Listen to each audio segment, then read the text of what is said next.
40 lakhs 45 lakhs ഒക്കെ per month salary എടുക്കുന്ന ഒരു ജോബായിരുന്നു. എന്ത്? അതെ.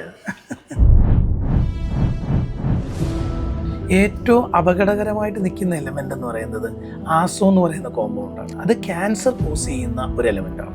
ഇതിന്റെ കണ്ടന്റാണ് ഈ കെമിക്കൽ ഡൈകളെ വിഷമാക്കുന്നത്. നമ്മളെല്ലാം ഇടുന്ന ഡ്രസ്സുകളിൽ എല്ലാ ഡ്രസ്സുകളിലും ഉണ്ട്. പലപ്പോഴും പറയാറുണ്ട്, എനിക്ക് ഞാൻ മരിക്കുവാണെങ്കിൽ അജരക്ക് പുതച്ചു വേണം എന്നെ ഇത് ചെയ്യണമെന്നില്ല. അത്രയും പോലും ആഗ്രഹമുള്ള, അത്രയ്ക്ക് ഞാൻ സ്നേഹിക്കുന്ന ഒരു ക്രാഫ്റ്റാണ് അജരക്ക്. പിന്നെ എൻ്റെ ഒരു നേച്ചർ ഒരു ബിസിനസ്സുകാരന് പറ്റിയ നേച്ചർ അല്ല. അറിയില്ലായ്മ കൊണ്ട് 4 കോടി 5 കോടി രൂപ പോയി എന്ന് വേണമെങ്കിൽ പറയാം എന്ന് തന്നെ പറയാം. ശരിക്കും പറഞ്ഞാൽ ഈ ബിസിനസ് തുടങ്ങുമ്പോൾ ഞാൻ ഇതിൻ്റെ നേരം കുറിക്കാനായിട്ട് അടുത്തൊരു ചേച്ചിയുണ്ട് ജോത്സ്യമൊക്കെ ചെയ്യുന്ന ചേച്ചിയുടെ ചെല്ലുമ്പോൾ എന്നോട് അവർ പറഞ്ഞ, മോനെ ഇന്നലെ അമ്മ വന്നിരുന്നു 2-3 പ്രാവശ്യം, എന്നെ ഇതിൽ നിന്ന് തിരിക്കാനായിട്ട് എന്ത് ചെയ്യണമെന്ന് ചോദിച്ചിട്ട് വന്നു. അപ്പം അങ്ങനെ ഒരു ആറ്റിറ്റ്യൂഡായിരുന്നു. റിമി അനാർക്കലി, ഐക്കോണിക് അനാർക്കലി എന്ന് പറയുന്ന ഒരു അനാർക്കലി ഇപ്പോഴും എല്ലാവർക്കും അറിയാവുന്നതാണ്. ഞങ്ങൾ പുണ്യമാട്ടി കളക്ഷനിലുള്ളതാണ്. അതായത് ഇവിടെ ഓരോ പ്രോഡക്റ്റിലും ഒരു സ്റ്റോറി ഉണ്ട്. We are not selling products, we are promoting അല്ലെങ്കിൽ സെല്ലിംഗ് സ്റ്റോറീസ്.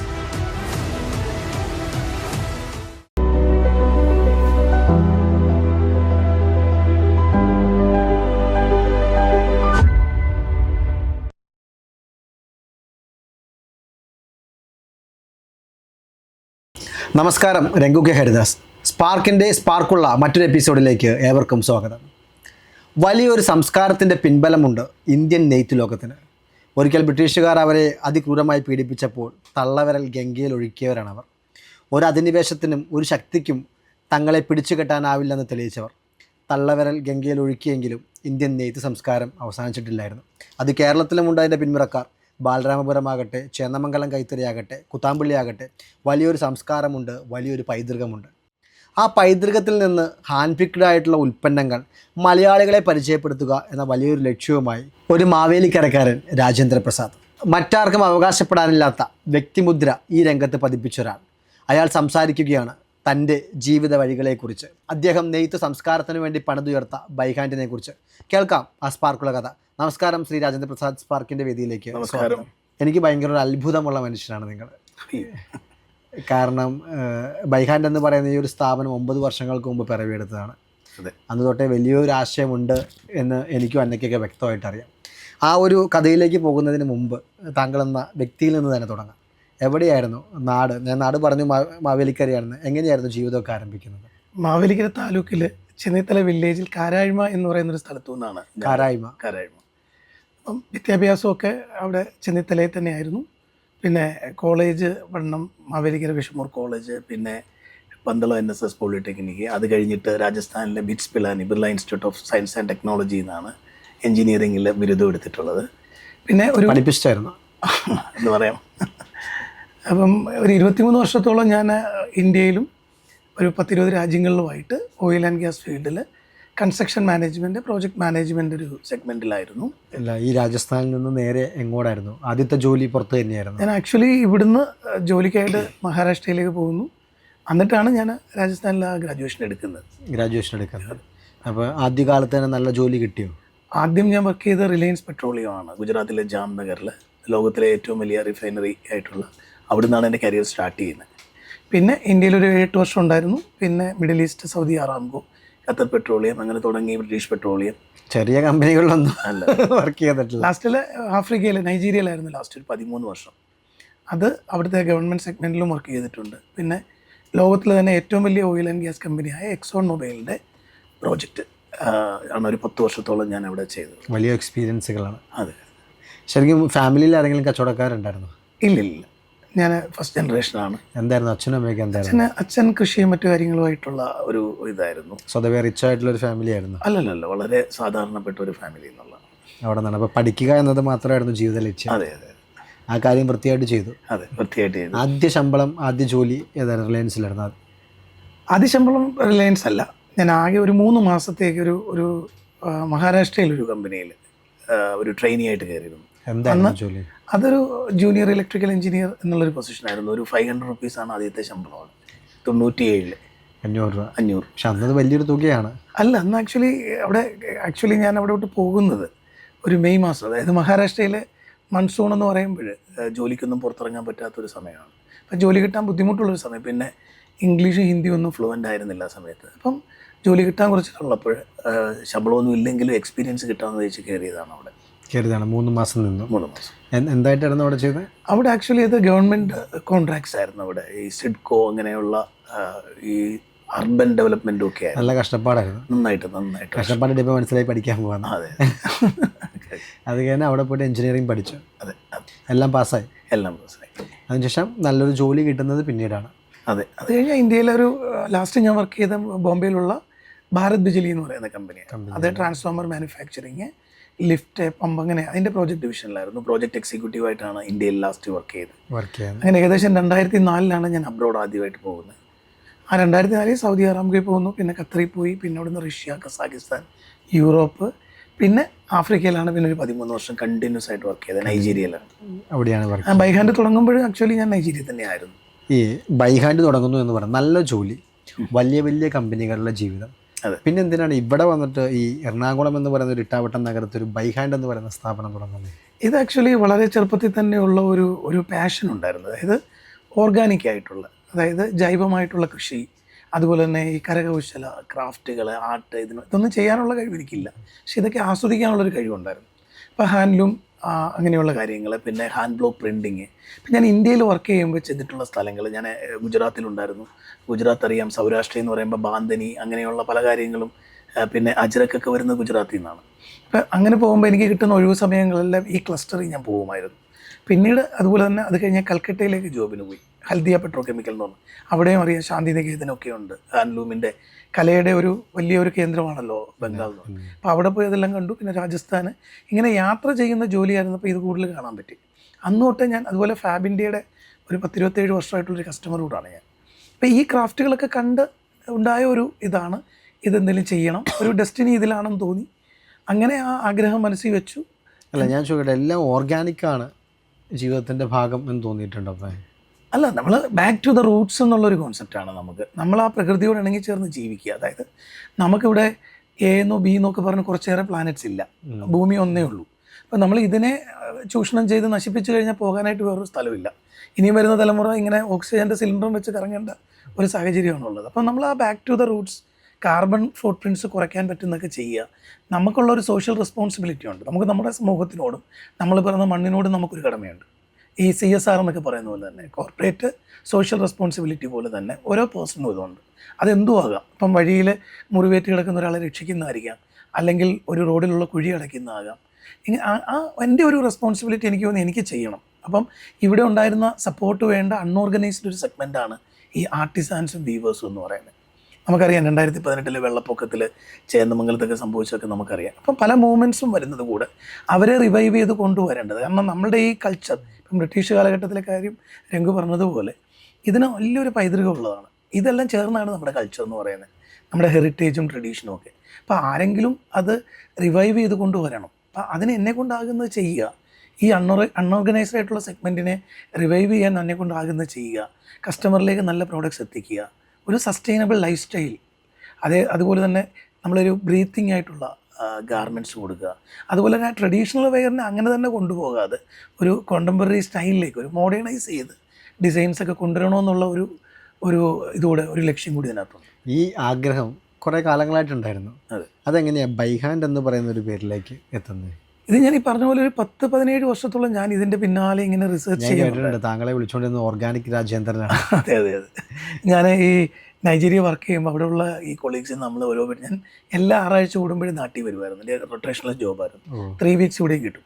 അപ്പോൾ അവർക്ക് ഞാൻ കൊണ്ട് കൊടുക്കുന്ന എല്ലാം ഓർഗാനിക് ടീ അല്ലെങ്കിൽ എന്തെങ്കിലും അങ്ങനെയുള്ള സാധനങ്ങൾ ഇത് കിട്ടി ഇവർ എന്നോട് പറയും. അല്ലെങ്കിൽ ഞാൻ എൻ്റെ സ്റ്റോറി അവരോട് പറയും. ഇപ്പം ചിലപ്പോൾ കൊണ്ട് കൊടുക്കുന്ന ഒരു ഷോളായിരിക്കും, ചിലപ്പോൾ ഒരു സാരി ആയിരിക്കും, അല്ലെങ്കിൽ അവർക്ക് അങ്ങനെയുള്ള എന്തെങ്കിലും ഹെർബൽ പ്രോഡക്റ്റ്സ് ഒക്കെ ആകുമ്പോൾ അങ്ങനെ അവരെന്നെ ഓർഗാനിക് പ്രസാദം എന്ന് വിളിക്കാറുണ്ടായിരുന്നു. അപ്പം ഈ ഒരു നമുക്കിഷ്ടമുള്ളത് തന്നെ നമ്മൾ ചെയ്യുക എന്നുള്ളൊരു കോൺസെപ്റ്റ് കൂടി ഇതിനകത്തുണ്ട്. അപ്പോൾ ഏത് വർഷമായിരുന്നു ബൈ ഹാൻഡ് സ്റ്റാർട്ട് ചെയ്യുന്നത്? 2017 ജൂലൈയിലാണ് ഈ ബൈ ഹാൻഡ് രജിസ്റ്റർ ചെയ്യുന്നത്, ലൈസൻസ് എടുക്കുന്നതൊക്കെ. പിന്നെ ഇൻറ്റീരിയർ വർക്കും എല്ലാം കഴിഞ്ഞ് 2017 നവംബർ 29 ഇത് ലോഞ്ച് ചെയ്തത്. എത്ര രൂപയായിരുന്നു അന്ന് കയ്യിലുണ്ടായിരുന്നൊരു മൂലധനം? എത്രയായിരുന്നു അന്ന്? ഞാൻ അന്ന് ആക്ച്വലി ഒരു ഹൈലി പെയ്ഡ് ജോബായിരുന്നു, ഒരു ഡ്രീം ജോബ് എന്ന് തന്നെ പറയാൻ പറ്റും. എത്ര ശമ്പളം ഉണ്ടായിരുന്നു പറയാൻ പറ്റുമോ? സാലറി ഒരു പറയുന്നുണ്ട്, കുഴപ്പമൊന്നുമില്ല. എങ്കിലും ഒരു 40 lakhs 45 lakhs ഒക്കെ പെർ മന്ത് സാലറി എടുക്കുന്ന ഒരു ജോബായിരുന്നു. എന്ത്? അതെ. അവിടെ ഉള്ളൊരു ഗുണമെന്ന് പറഞ്ഞാൽ ഒരു ഈക്വൽ ഓപ്പർച്യൂണിറ്റിയാണ്. ഇപ്പം ബ്രിട്ടീഷുകാരെന്നോ അമേരിക്കൻ സിറ്റിസണെന്നോ ഇന്ത്യക്കാരെന്നോ അങ്ങനൊരു ഇതില്ല. ഏറ്റവും ശരിക്കും പറഞ്ഞാൽ ഇവിടെ പലരും സ്വപ്നം കാണുന്ന ഒരു ജോബാണ്. തിരിച്ചു പോയ ആ ജോബ് ഇപ്പോൾ കിട്ടുമോ? തിരിച്ചു പോയാൽ കിട്ടുമെന്ന് ചോദിച്ചാൽ മാർക്കറ്റെല്ലാം മാറി. പഴയ ഒരു സിനാരിയോ അല്ല ഇപ്പോൾ ഉള്ള. അറിയാം നമ്മളിപ്പം കിട്ടുമെന്ന് എനിക്കറിയില്ല. ട്രൈ ചെയ്ത് നോക്കണം. ഈ 45 ലക്ഷം രൂപയുള്ള ജോലി ഉപേക്ഷിച്ചിട്ടാണ് ബൈ ഹാൻഡ് സ്റ്റാർട്ട് ചെയ്യുന്നത്. ഞാൻ ജോലി ഉപേക്ഷിച്ചില്ല അന്നേരം. 2017 ഇത് ഞാൻ പറഞ്ഞല്ലോ, ഞാൻ 6 വീക്സ് അവിടെയും 3 വീക്സ് ഇവിടെയുമായിരുന്നു. അപ്പം ഞാനത് ഒരു എനിക്ക് വർക്കിംഗ് പാർട്ട്നേഴ്സായിട്ട് ഇതുണ്ടായിരുന്നു. അപ്പം ഞാനൊരു ടീമിനെ ഇവിടെ ക്രിയേറ്റ് ചെയ്തിട്ട് ഞാൻ ജോലിക്ക് പോയി. അങ്ങനെ 2017 തൊട്ട് 2020 വരെ 20ലാണ് ഞാൻ ആ പ്രോജക്ട്സ് കംപ്ലീറ്റ് ചെയ്തത്. അപ്പോൾ എത്ര രൂപ ഇതിന് വേണ്ടി ഇൻവെസ്റ്റ് ചെയ്തു? ഈ ബൈ ഹാൻഡിന് വേണ്ടി എത്ര രൂപ ഇൻവെസ്റ്റ് ചെയ്തു? ഇത് സ്റ്റാർട്ട് ആകുമ്പോൾ തന്നെ ഒരു 4 to 5 CR ഇതിനകത്ത് ഇൻവെസ്റ്റ് ചെയ്തിട്ടുണ്ട്. ഒരു ഹ്യൂജ് ഇൻവെസ്റ്റ്മെൻറ്റിൽ തന്നെയാണ് സംഭവം തുടങ്ങിയത്. മാർക്കറ്റിങ്ങും മറ്റുള്ള സോഴ്സിങ്ങും സ്റ്റോറിൻ്റെ ഇൻറ്റീരിയറും എല്ലാം കൂടെ ഒരു 4 to 5 CR ഇൻവെസ്റ്റ്മെൻറ്റ് തുടക്കത്തിൽ തന്നെ ഉണ്ടായിരുന്നു. അത്രയും വലിയ ഇൻവെസ്റ്റ്മെൻറ്റിലാണ് തുടങ്ങിയത്. അന്ന് എന്തൊക്കെ ഉൽപ്പന്നങ്ങളായിരുന്നു ഇവിടെ? ഇത് ആദ്യം തുടങ്ങുമ്പോൾ ഇന്ന് നോക്കുമ്പോൾ പല മിസ്റ്റേക്സും ഒന്നും ചെയ്തിട്ടുണ്ട്. നമ്മളെ ബിസിനസ്സിൽ നിന്ന് ഒന്നി കാശുണ്ടാക്കും, അല്ലെങ്കിൽ പഠിക്കും. ഞാൻ കൈപൊള്ളി പഠിച്ച ഒരാളാണ്. അന്ന് ഞാൻ അതിൻ്റെ ഒരു കോൺസെപ്റ്റ് എന്ന് പറഞ്ഞാൽ ഒരു ഗ്രാസ് റൂട്ടായിട്ട് ചെയ്യണം, അതായത് എല്ലാം ഉണ്ടാവണം എന്നുള്ളൊരു അത്യാഗ്രഹം. എന്താ പറയുക, എൻ്റെ ഈ ബിസിനസ്സിലെ അനുഭവക്കുറവ് കൊണ്ടാകാം. എല്ലാം വേണമെന്ന് പറയുമ്പോൾ ഓർഗാനിക് ഫുഡ് ഉണ്ടായിരുന്നു, ഫുഡ് പ്രോഡക്ട്സ് ഉണ്ടായിരുന്നു, പേഴ്സണൽ കെയർ ഉണ്ടായിരുന്നു, എല്ലാം ബൈ ഹാൻഡിൻ്റെ ബ്രാൻഡിൽ തന്നെ ഉണ്ടായിരുന്നു. ഹോം ഡെക്കോർ, നമ്മുടെ അല്ലാതുള്ള എല്ലാ ഒരു ലൈഫ് സ്റ്റൈൽ ആക്സസറീസ് എല്ലാം ഉണ്ടായിരുന്നു. ഹാൻഡിക്രാഫ്റ്റുകൾ ഉണ്ടായിരുന്നു, ജുവലറി ഉണ്ടായിരുന്നു, ഫുഡ് വെയർ ഉണ്ടായിരുന്നു. ഇങ്ങനെയുള്ള എല്ലാ ഈ ക്രാഫ്റ്റ് ഹാൻഡ് മെയ്ഡായിട്ടുള്ള എല്ലാ പ്രോഡക്ട്സുമായിട്ടാണ് ഇത് സ്റ്റാർട്ട് ചെയ്തത്. പക്ഷേ നമുക്കതെല്ലാം കൂടെ ഡിസ്പ്ലേ ചെയ്ത് പോകാൻ അത്രയും വലിയൊരു ഷോറൂം ആയിരുന്നില്ല ഇത്. നമ്മുടെ ഷോറൂം ഇരിക്കുന്ന ഒരു 4000 സ്ക്വയർ ഫീറ്റിൽ 2000 സ്ക്വയർ ഫീറ്റ് ഷോറൂം, 2000 സ്ക്വയർ ഫീറ്റിലാണ് ഗോഡൗണും പ്രൊഡക്ഷനും എല്ലാം കൂടെ നടക്കുന്നത്. അപ്പം എനിക്ക് പിന്നീട് മനസ്സിലായി, കാരണം ഈ ഒരു സ്റ്റോറിൽ ഇത്രയും ഹ്യൂജ് സ്റ്റോക്ക് വെച്ചിട്ട് നമുക്ക് ഇതായി പോകാൻ പറ്റില്ല. പിന്നീട് കൂടുതലും ഗാർമെൻറ്റ്സിലേക്ക് മാറുകയായിരുന്നു, ആക്സസറീസിൻ്റെയൊക്കെ. അറിയില്ലായ്മ കൊണ്ട് 4 കോടി 5 കോടി രൂപ പോയി എന്ന് വേണമെങ്കിൽ പറയാം, എന്ന് തന്നെ പറയാം, തികച്ചും എന്ന് തന്നെ പറയാൻ പറ്റും. പക്ഷേ നമ്മൾ ഓർഗാനിക്കിനെ സ്നേഹിച്ചു. അപ്പോൾ എന്തൊക്കെ ഈ ഉൽപ്പന്നങ്ങൾക്കൊന്നും കച്ചവടം വന്നില്ല ആദ്യ കാലഘട്ടത്തിൽ? കച്ചവടം വന്നെങ്കിൽ ഒരു ബ്രേക്ക് ഈവൻ ലെവലിലേക്ക്. ഞാൻ എൻ്റെ കൂടെ ഒന്ന് അസോസിയേറ്റ് ചെയ്ത ആരും തന്നെ ഈ ഒരു സെഗ്മെൻറ്റിൽ നിന്നുള്ളതായിരുന്നില്ല. കാരണം നമ്മൾ ചെയ്യുന്ന ബിസിനസ് നമ്മൾ അറിയണം. അപ്പം ഞാൻ റിസർച്ച് ചെയ്തു. ഞാൻ എന്നാലും എൻ്റെ മാർക്കറ്റ് സാധ്യതകളെ പറ്റി പഠിക്കേണ്ട രീതിയിൽ അന്ന് പഠിച്ചിട്ടില്ല. അപ്പം ഇന്ന് എനിക്ക് ഇതിനകത്തുള്ള ഒരു അറിവ് അന്നുണ്ടായിരുന്നെങ്കിൽ ഇത് വേറെ ആയിരിക്കും. പക്ഷെ നമുക്കിനി ഒന്ന് തിരിച്ചു പോകാനൊന്നും പറ്റില്ല. But we always have a chance to restart അല്ലെങ്കിൽ ബിഗിൻ അഗെയിൻ. അപ്പം ആ പഠിച്ച പാഠങ്ങളിൽ നിന്ന് ഒന്നുകൂടെ തുടങ്ങാം എന്ന് തന്നെയാണ് പറയുന്നത്. അങ്ങനെ 2020 ശേഷം അപ്പോൾ ഒന്നുകൂടെ തുടങ്ങാൻ വേണ്ടി തിരിച്ചു വരികയാണ്. ഞാൻ ആ വരുന്ന കാലഘട്ടം എന്ന് പറയുമ്പോൾ അറിയാം, കൊറോണ വന്നു തുടങ്ങിയ ആ കൊറോണയുടെ ഒരു ലോക്ക്ഡൗണും മറ്റു കാര്യങ്ങൾ വന്നപ്പം പിന്നീട് ഒരു 2 വർഷം ഇവിടെ ബിസിനസ് ഇല്ല. അതായത് ലോക്ക്ഡൗണ്, പിന്നെ പുറത്തിറങ്ങാൻ പറ്റില്ല, ഇങ്ങനെയുള്ള പ്രശ്നങ്ങളൊക്കെ വന്നു. പണി ഉപേക്ഷിച്ചു. പണിയും ഞാൻ അപ്പോൾ എന്തായാലും ഇവിടെ നിന്ന് ഇതിനെ ഒന്ന്, അപ്പോഴത്തേക്ക് ഇതിനകത്ത് കുറച്ചേറെ ഇഷ്യൂസ്, മിസ്മാനേജ്മെൻറ്റും അങ്ങനെയുള്ള കുറച്ച് ചലഞ്ചസ് ഉണ്ടായിരുന്നു. അപ്പോൾ ഈ കൊറോണ വന്നപ്പോൾ ഞാൻ ആ ടൈമിനെ ഉപയോഗിച്ചത് ആ ഒരു പ്രിപ്പറേഷന് വേണ്ടിയിട്ടാണ്. എന്തൊക്കെയാണ് പ്രോബ്ലങ്ങളെന്ന് പഠിച്ചു, ആ ഗ്യാപ്പ് അനലൈസ് ചെയ്തു, മാർക്കറ്റിലെ സാധ്യതകൾ മനസ്സിലാക്കി, ഈ അനുഭവസമ്പന്നരായിട്ടുള്ള കുറച്ചേറെ ആൾക്കാരെ കിട്ടി. അതായത് ഇന്ത്യയിൽ അകത്തും പുറത്തും ഒക്കെയുള്ള ഈ ഒരു സെഗ്മെൻറ്റിലുള്ളവരുമായിട്ടൊക്കെ നെറ്റ്വർക്കിങ്ങും സംവാദങ്ങളും ഒക്കെ പറ്റിയപ്പോൾ അതിൽ നിന്നൊക്കെ കുറച്ചേറെ പഠിച്ചു. മാർക്കറ്റ് പോയി കണ്ടു, മറ്റ് ഷോപ്പുകൾ വിസിറ്റ് ചെയ്തു, മറ്റ് സ്ഥലങ്ങൾ പോയി കണ്ടു. അപ്പോൾ എവിടെയാണ് നമുക്ക് പാളിച്ചകൾ പറ്റിയത്, എവിടെയാണ് ഇമ്പ്രൂവ് ചെയ്യേണ്ടത്, ഇതെല്ലാം നോക്കിയിട്ട് ആ ഒരു കാലഘട്ടം ആ ഒരു പ്രിപ്പറേഷൻ സ്റ്റേജായിട്ടാണ് നമ്മൾ യൂസ് ചെയ്തത്. ശരിക്കും പറഞ്ഞാൽ കൊറോണ കഴിഞ്ഞിട്ടാണ് ബൈ ഹാൻഡിനെ ശരിക്കും ആ ഒരു ബിസിനസ് ലെവലിലേക്ക് വന്നത്. നമുക്ക് പറയാൻ പറ്റുന്ന ഒരു ടേൺ ഓവറിലേക്ക് ബൈ ഹാൻഡ് വരുന്നത് ആ കൊറോണ കാലയളവ് കഴിഞ്ഞൊരു 2022 പിന്നെ ഈ ഒരു കാലയളവിലാണ്. വളരെ ചുരുങ്ങിയ കാലമായിട്ടുള്ളൂ എന്ന് പറയാം. അതെ, നമ്മൾ 2023 2022 വീണ്ടും റീസ്റ്റാർട്ട് ചെയ്യുന്നത്. അപ്പോൾ നമ്മൾ എന്തെല്ലാം ഉൽപ്പന്നങ്ങളാണ് ഇതിലേക്ക് കൊണ്ടുവന്നത്? ഞാൻ ഈ 2022 എനിക്ക് മനസ്സിലായി, നമ്മളെല്ലാം കൂടെ ചെയ്യാൻ ശ്രമിക്കാതിരിക്കുക. ബിസിനസ്സിൽ എനിക്ക് തോന്നുന്ന ഏറ്റവും വലിയൊരു മിസ്റ്റേക്കാണ് എല്ലാം കൂടെ ഒരുമിച്ച് ചെയ്യാൻ ശ്രമിക്കാതെ ഏതെങ്കിലും ഒന്നിൽ തുടങ്ങി പിന്നീട് നമുക്ക് വിപുലീകരിക്കാൻ പറ്റും. സ്കെയിലപ്പ് ചെയ്യാൻ എപ്പോഴും ഒരു ചാൻസ് നമുക്കുണ്ട്. അപ്പം എൻ്റെ മെയിൻ ഒരു എയിം എന്ന് പറയുന്നത് ബ്രാൻഡിങ്ങിലായിരുന്നു. ഇതിനെ ഒരു ബ്രാൻഡായിട്ട് വളർത്തണം. കാരണം ഇതിൻ്റെ സ്വപ്നം എന്ന് പറയുന്നത് ഇവിടെ എറണാകുളത്തൊരു സ്റ്റോറിൽ ഒതുങ്ങി നിൽക്കേണ്ടതല്ല. ഇത് ഇന്ത്യ മൊത്തം വ്യാപിച്ചു വരുന്ന ഒരു ലീഡിങ് ഒരു ഫാബ് ഇന്ത്യ പോലെയുള്ള ഒരു ബ്രാൻഡായി മാറണം ഇന്ത്യക്ക് പുറത്തുള്ള ഇതിൻ്റെ ശരിക്കുമുള്ള ഒരു സസ്റ്റൈനബിൾ പ്രോഡക്ട്സ്, സ്ലോ ഫാഷൻ അല്ലെങ്കിൽ ഒരു സർക്കുലർ ലൈഫ് സ്റ്റൈല് ഇതിനെപ്പറ്റി ഇത് ചെയ്യണം എന്നുള്ളൊരു രീതിയിലാണ് അതിനെ കൂടുതൽ കൊണ്ടുപോകാനായിട്ട് ശ്രമിച്ചത്. അത് ഒരു പരിധിവരെ എസ്റ്റാബ്ലിഷ് ചെയ്യാൻ പറ്റി എന്നുള്ളതാണ്. സംടൈം ഇപ്പം പറയാം ഫിനാൻഷ്യലായിട്ട് പറ്റുമെന്ന് ചോദിച്ചു കഴിഞ്ഞാൽ ഇനിയും കുറച്ചേറെ യാത്രകൾ ചെയ്യാനുണ്ട്. പക്ഷേ ഒരു ബ്രാൻഡ് എന്നുള്ള രീതിയിൽ ബൈ ഹാൻഡിന് എസ്റ്റാബ്ലിഷ് ആക്കാൻ പറ്റിയെന്ന് തന്നെയാണ് എൻ്റെ വിശ്വാസം. ഈ 2017 തുടങ്ങുമ്പോൾ അല്ലെങ്കിൽ 2020 നിർത്തുമ്പോൾ 45 ലക്ഷം രൂപയുടെ വരുമാനം ഉണ്ടായിരുന്നു. അതെ. 2020 തിരിച്ചു വരുമ്പോൾ 2 വർഷം വരുമാനമേ ഇല്ലാതെയായി. അതെ. ബൈ ഹാൻഡും തുറന്ന് പ്രവർത്തിക്കാൻ പറ്റാത്ത സാഹചര്യമായിരുന്നു. അതെ. അപ്പോൾ ഈ 1 രൂപ വരുമാനമില്ലാതെ എങ്ങനെ പിടിച്ചു വന്ന സമയത്ത്? ഇല്ല, ഞാൻ തിരിച്ചു വരുമ്പം എൻ്റെ സേവിങ്സ് തന്നെയാണ്. എൻ്റെ സേവിങ്സ് കൊണ്ട് മൂവായി. സേവിങ്സുകളെല്ലാം തീരുമ്പോൾ പിന്നെ എല്ലാവരും ചെയ്യുന്ന പോലെ ലോണും ഓവർ ഡ്രാഫ്റ്റൊക്കെ എടുത്തു. പിന്നെ എനിക്ക് കുറച്ച് റിയൽ എസ്റ്റേറ്റ് ഇൻവെസ്റ്റ്മെൻറ്റ് നാട്ടിലുണ്ടായിരുന്നു, അതൊക്കെ ഡിസ്പോസ് ചെയ്തു. അങ്ങനെ എൻ്റെ തന്നെ അത് അല്ലെങ്കിൽ ബാങ്കിൽ നിന്നുള്ള അങ്ങനെ തന്നെയാണ് പോയത്. പിന്നീട് ആ ഒരു ഗ്രോത്ത് കാണാൻ തുടങ്ങി 2022 മുതൽ. എന്ന് പറഞ്ഞാൽ ഗ്രോത്ത് എന്ന് പറഞ്ഞാൽ നമ്മളൊരു ടാർഗറ്റ് ചെയ്യുമല്ലോ, ഒരു സ്റ്റെപ്പ് ബൈ സ്റ്റെപ്പല്ലേ നമുക്ക് കയറാൻ പറ്റുള്ളൂ. ഇതൊരു പുതിയ തുടക്കമാണ്, ഒന്നീന്ന് തന്നെ തുടങ്ങണം. അപ്പോൾ ആ തുടക്കം ഞാൻ ഉദ്ദേശിച്ച രീതിയിൽ എനിക്ക് ആദ്യത്തെ 2 വർഷങ്ങൾ എനിക്ക് ടേൺ ഓവർ കൂട്ടാൻ പറ്റി. അല്ല, ഈ ഇത്രയും വരുമാനം ഉണ്ടായിരുന്നിട്ട് ഈ സ്ഥലങ്ങളൊക്കെ വിറ്റപ്പോൾ എപ്പോഴെങ്കിലും തോന്നിയായിരുന്നു അങ്ങ് തിരിച്ചു പോയേക്കാമായിരുന്നു, ഈ പരിപാടിയൊക്കെ ക്ലോസ് ചെയ്തിട്ട്? അല്ല, നമ്മൾ മനുഷ്യരാണല്ലോ, ചിന്ത എപ്പോഴും കയറി വരും. പക്ഷേ എന്നും നമുക്ക് ഉള്ളിലൊരു ഇതുണ്ട്, ഇതിനൊരു സക്സസ് ഉണ്ട്, ഇത് ടേക്ക് ടൈം, ഇതെല്ലാം ഈ പ്രശ്നങ്ങളൊക്കെ ടെമ്പററി ആണ്. ആ ഒരു ശുഭാപ്തി വിശ്വാസം എപ്പോഴും ഉണ്ടായിരുന്നു, ഒരു ഒപ്റ്റിമിസ്റ്റിക് ആയിട്ടുള്ള തിങ്കിങ്. വീട്ടുകാരൊക്കെ കൂടെ നിന്ന ആ സമയത്ത്? ഇപ്പോൾ എൻ്റെ വീട്ടുകാർ കൂടെ നിന്നല്ലേ പറ്റൂ. തുടക്കത്തിൽ നല്ല ഇതുണ്ട്, കാരണം ഞാൻ ബിസിനസ് ബാക്ക്ഗ്രൗണ്ടിൽ നിന്ന് വരുന്നതല്ല, ഫസ്റ്റ് ജനറേഷനാണ്. പിന്നെ എൻ്റെ ഒരു നേച്ചർ ഒരു ബിസിനസ്സുകാരന് പറ്റിയ നേച്ചറല്ല. എന്താ അങ്ങനെ പറഞ്ഞു? ബിസിനസ്സുകാരന് പറ്റിയ നേച്ചറല്ലെന്ന് പറയുമ്പോൾ ഒരു ബിസിനസ് എന്ന് പറയുന്നത് മണി മാനേജ്മെൻറ്റും അതുപോലെ തന്നെ ആ ഒരു മൈൻഡ് സെറ്റ് ഉണ്ടല്ലോ ബിസിനസ്സിന്. എൻ്റെ മൈൻഡ് സെറ്റ് എന്ന് പറയുന്നത് അത്രയ്ക്ക് ബിസിനസ്, കാരണം ദുർച്ചലവുണ്ടെന്നാണ് ഉദ്ദേശിച്ചത്? ദുർച്ചലവല്ല അതിനകത്ത്. ഇപ്പം ഞാൻ നോ പറയണമല്ലോ. ഇപ്പം നമുക്ക് നോ പറയേണ്ട അടുത്ത് നോ പറയണം, യെസ് പറയേണ്ട അടുത്ത് യെസ് പറയണം, ഡിപ്ലോമാറ്റിക്കായിട്ട് നിൽക്കേണ്ട അടുത്ത് ഡിപ്ലോമാറ്റിക്കായിട്ട് നിൽക്കണം. എന്നെക്കൊണ്ട് അത്രയ്ക്ക് ഫ്ലെക്സിബിൾ ആകാൻ പറ്റാറുണ്ടോ എന്ന് എനിക്ക് സംശയമാണ്. ഇപ്പം ഞാനത് ഗെയിൻ ചെയ്തിട്ടുണ്ട്. ഇപ്പം നമുക്ക് വേണ്ടി വന്നു, നമുക്ക് ഒരു പച്ച മനുഷ്യനാണ്. അതെ. നമ്മൾ ആ ഒരു നാട്ടുമ്പുറം അല്ലെങ്കിൽ ആ ഒരു അരിസ്റ്റോക്രാറ്റിക് ഒരു മൈൻഡ് സെറ്റിൽ നിന്ന് ഒരു ബിസിനസ്സുകാരൻ്റെ മൈൻഡ് സെറ്റിലേക്കുള്ള ഒരു ട്രാൻസിഷൻ. കാരണം ഇത് സർവൈവൽ മാത്രമല്ല, സസ്റ്റൈനബിൾ ആകണം ബിസിനസ്. അതായത് നമ്മൾ റിച്ചായാൽ മാത്രമേ നമുക്ക് എന്തെങ്കിലും ചെയ്യാൻ പറ്റുള്ളൂ. അപ്പം അത് ഞാൻ മനസ്സിലാക്കി. മുന്നേ എന്തെങ്കിലും ചെയ്യുക എന്നുള്ള ഒരു ആവേശമായിരുന്നു. പിന്നീട് എന്തെങ്കിലും ഒരു ലോങ് റണ്ണിൽ ചെയ്യണമെങ്കിൽ നമ്മൾ ആദ്യം സസ്റ്റെയിനായി സർവൈവായി നമുക്ക് നിൽക്കാൻ ഒരു പ്ലാറ്റ്ഫോം ഉണ്ടായിരിക്കണം. വിഷനപ്പുറത്താണ് ലിക്വിഡിറ്റി എന്നൊരു തോന്നൽ വന്നു. അതെ. അപ്പോൾ ആ ലിക്വിഡിറ്റി ഉണ്ടാക്കാനുള്ള യാത്രകളായിരുന്നു. അതെ. ആ യാത്രയിൽ ഒരു പരിധിവരെ വിജയിച്ചു എന്നും പറയാം. കാരണം ഇന്ന് ഈ ഷോപ്പിലേക്ക് ഞാൻ കയറി വരുമ്പോൾ ഏകദേശം ഈ ഷോപ്പിൻ്റെ തുണികൾ കൊണ്ട് നിറഞ്ഞിരിക്കുന്ന ഒരു ഷോപ്പാണ്. നമ്മളിവിടെ നോക്കിക്കഴിഞ്ഞാൽ കേരളത്തിലെ തന്നെ എല്ലാ വൈവിധ്യങ്ങളും ഈ ഒരു ഷോപ്പിലുണ്ട് എന്ന് പറയാം. അതിലൊരു പരിധിവരെ വിജയിക്കുകയും ചെയ്തു, അത് സെയിലാക്കാനും പറ്റുന്നുണ്ട്. അപ്പോൾ ആ യാത്ര അതിസുന്ദരമായിരുന്നു. എപ്പോഴും ഞാൻ ചോദിക്കാറുണ്ട്, ഈ ബൈ ഹാൻഡ് എന്ന് പറയുന്നൊരു പേര് നമ്മൾ തിരഞ്ഞെടുക്കുന്നു. അപ്പോൾ നമ്മൾ എടുക്കുന്ന ഉൽപ്പന്നങ്ങളിൽ അങ്ങനെ എന്ത് പ്രത്യേകതയാണ്?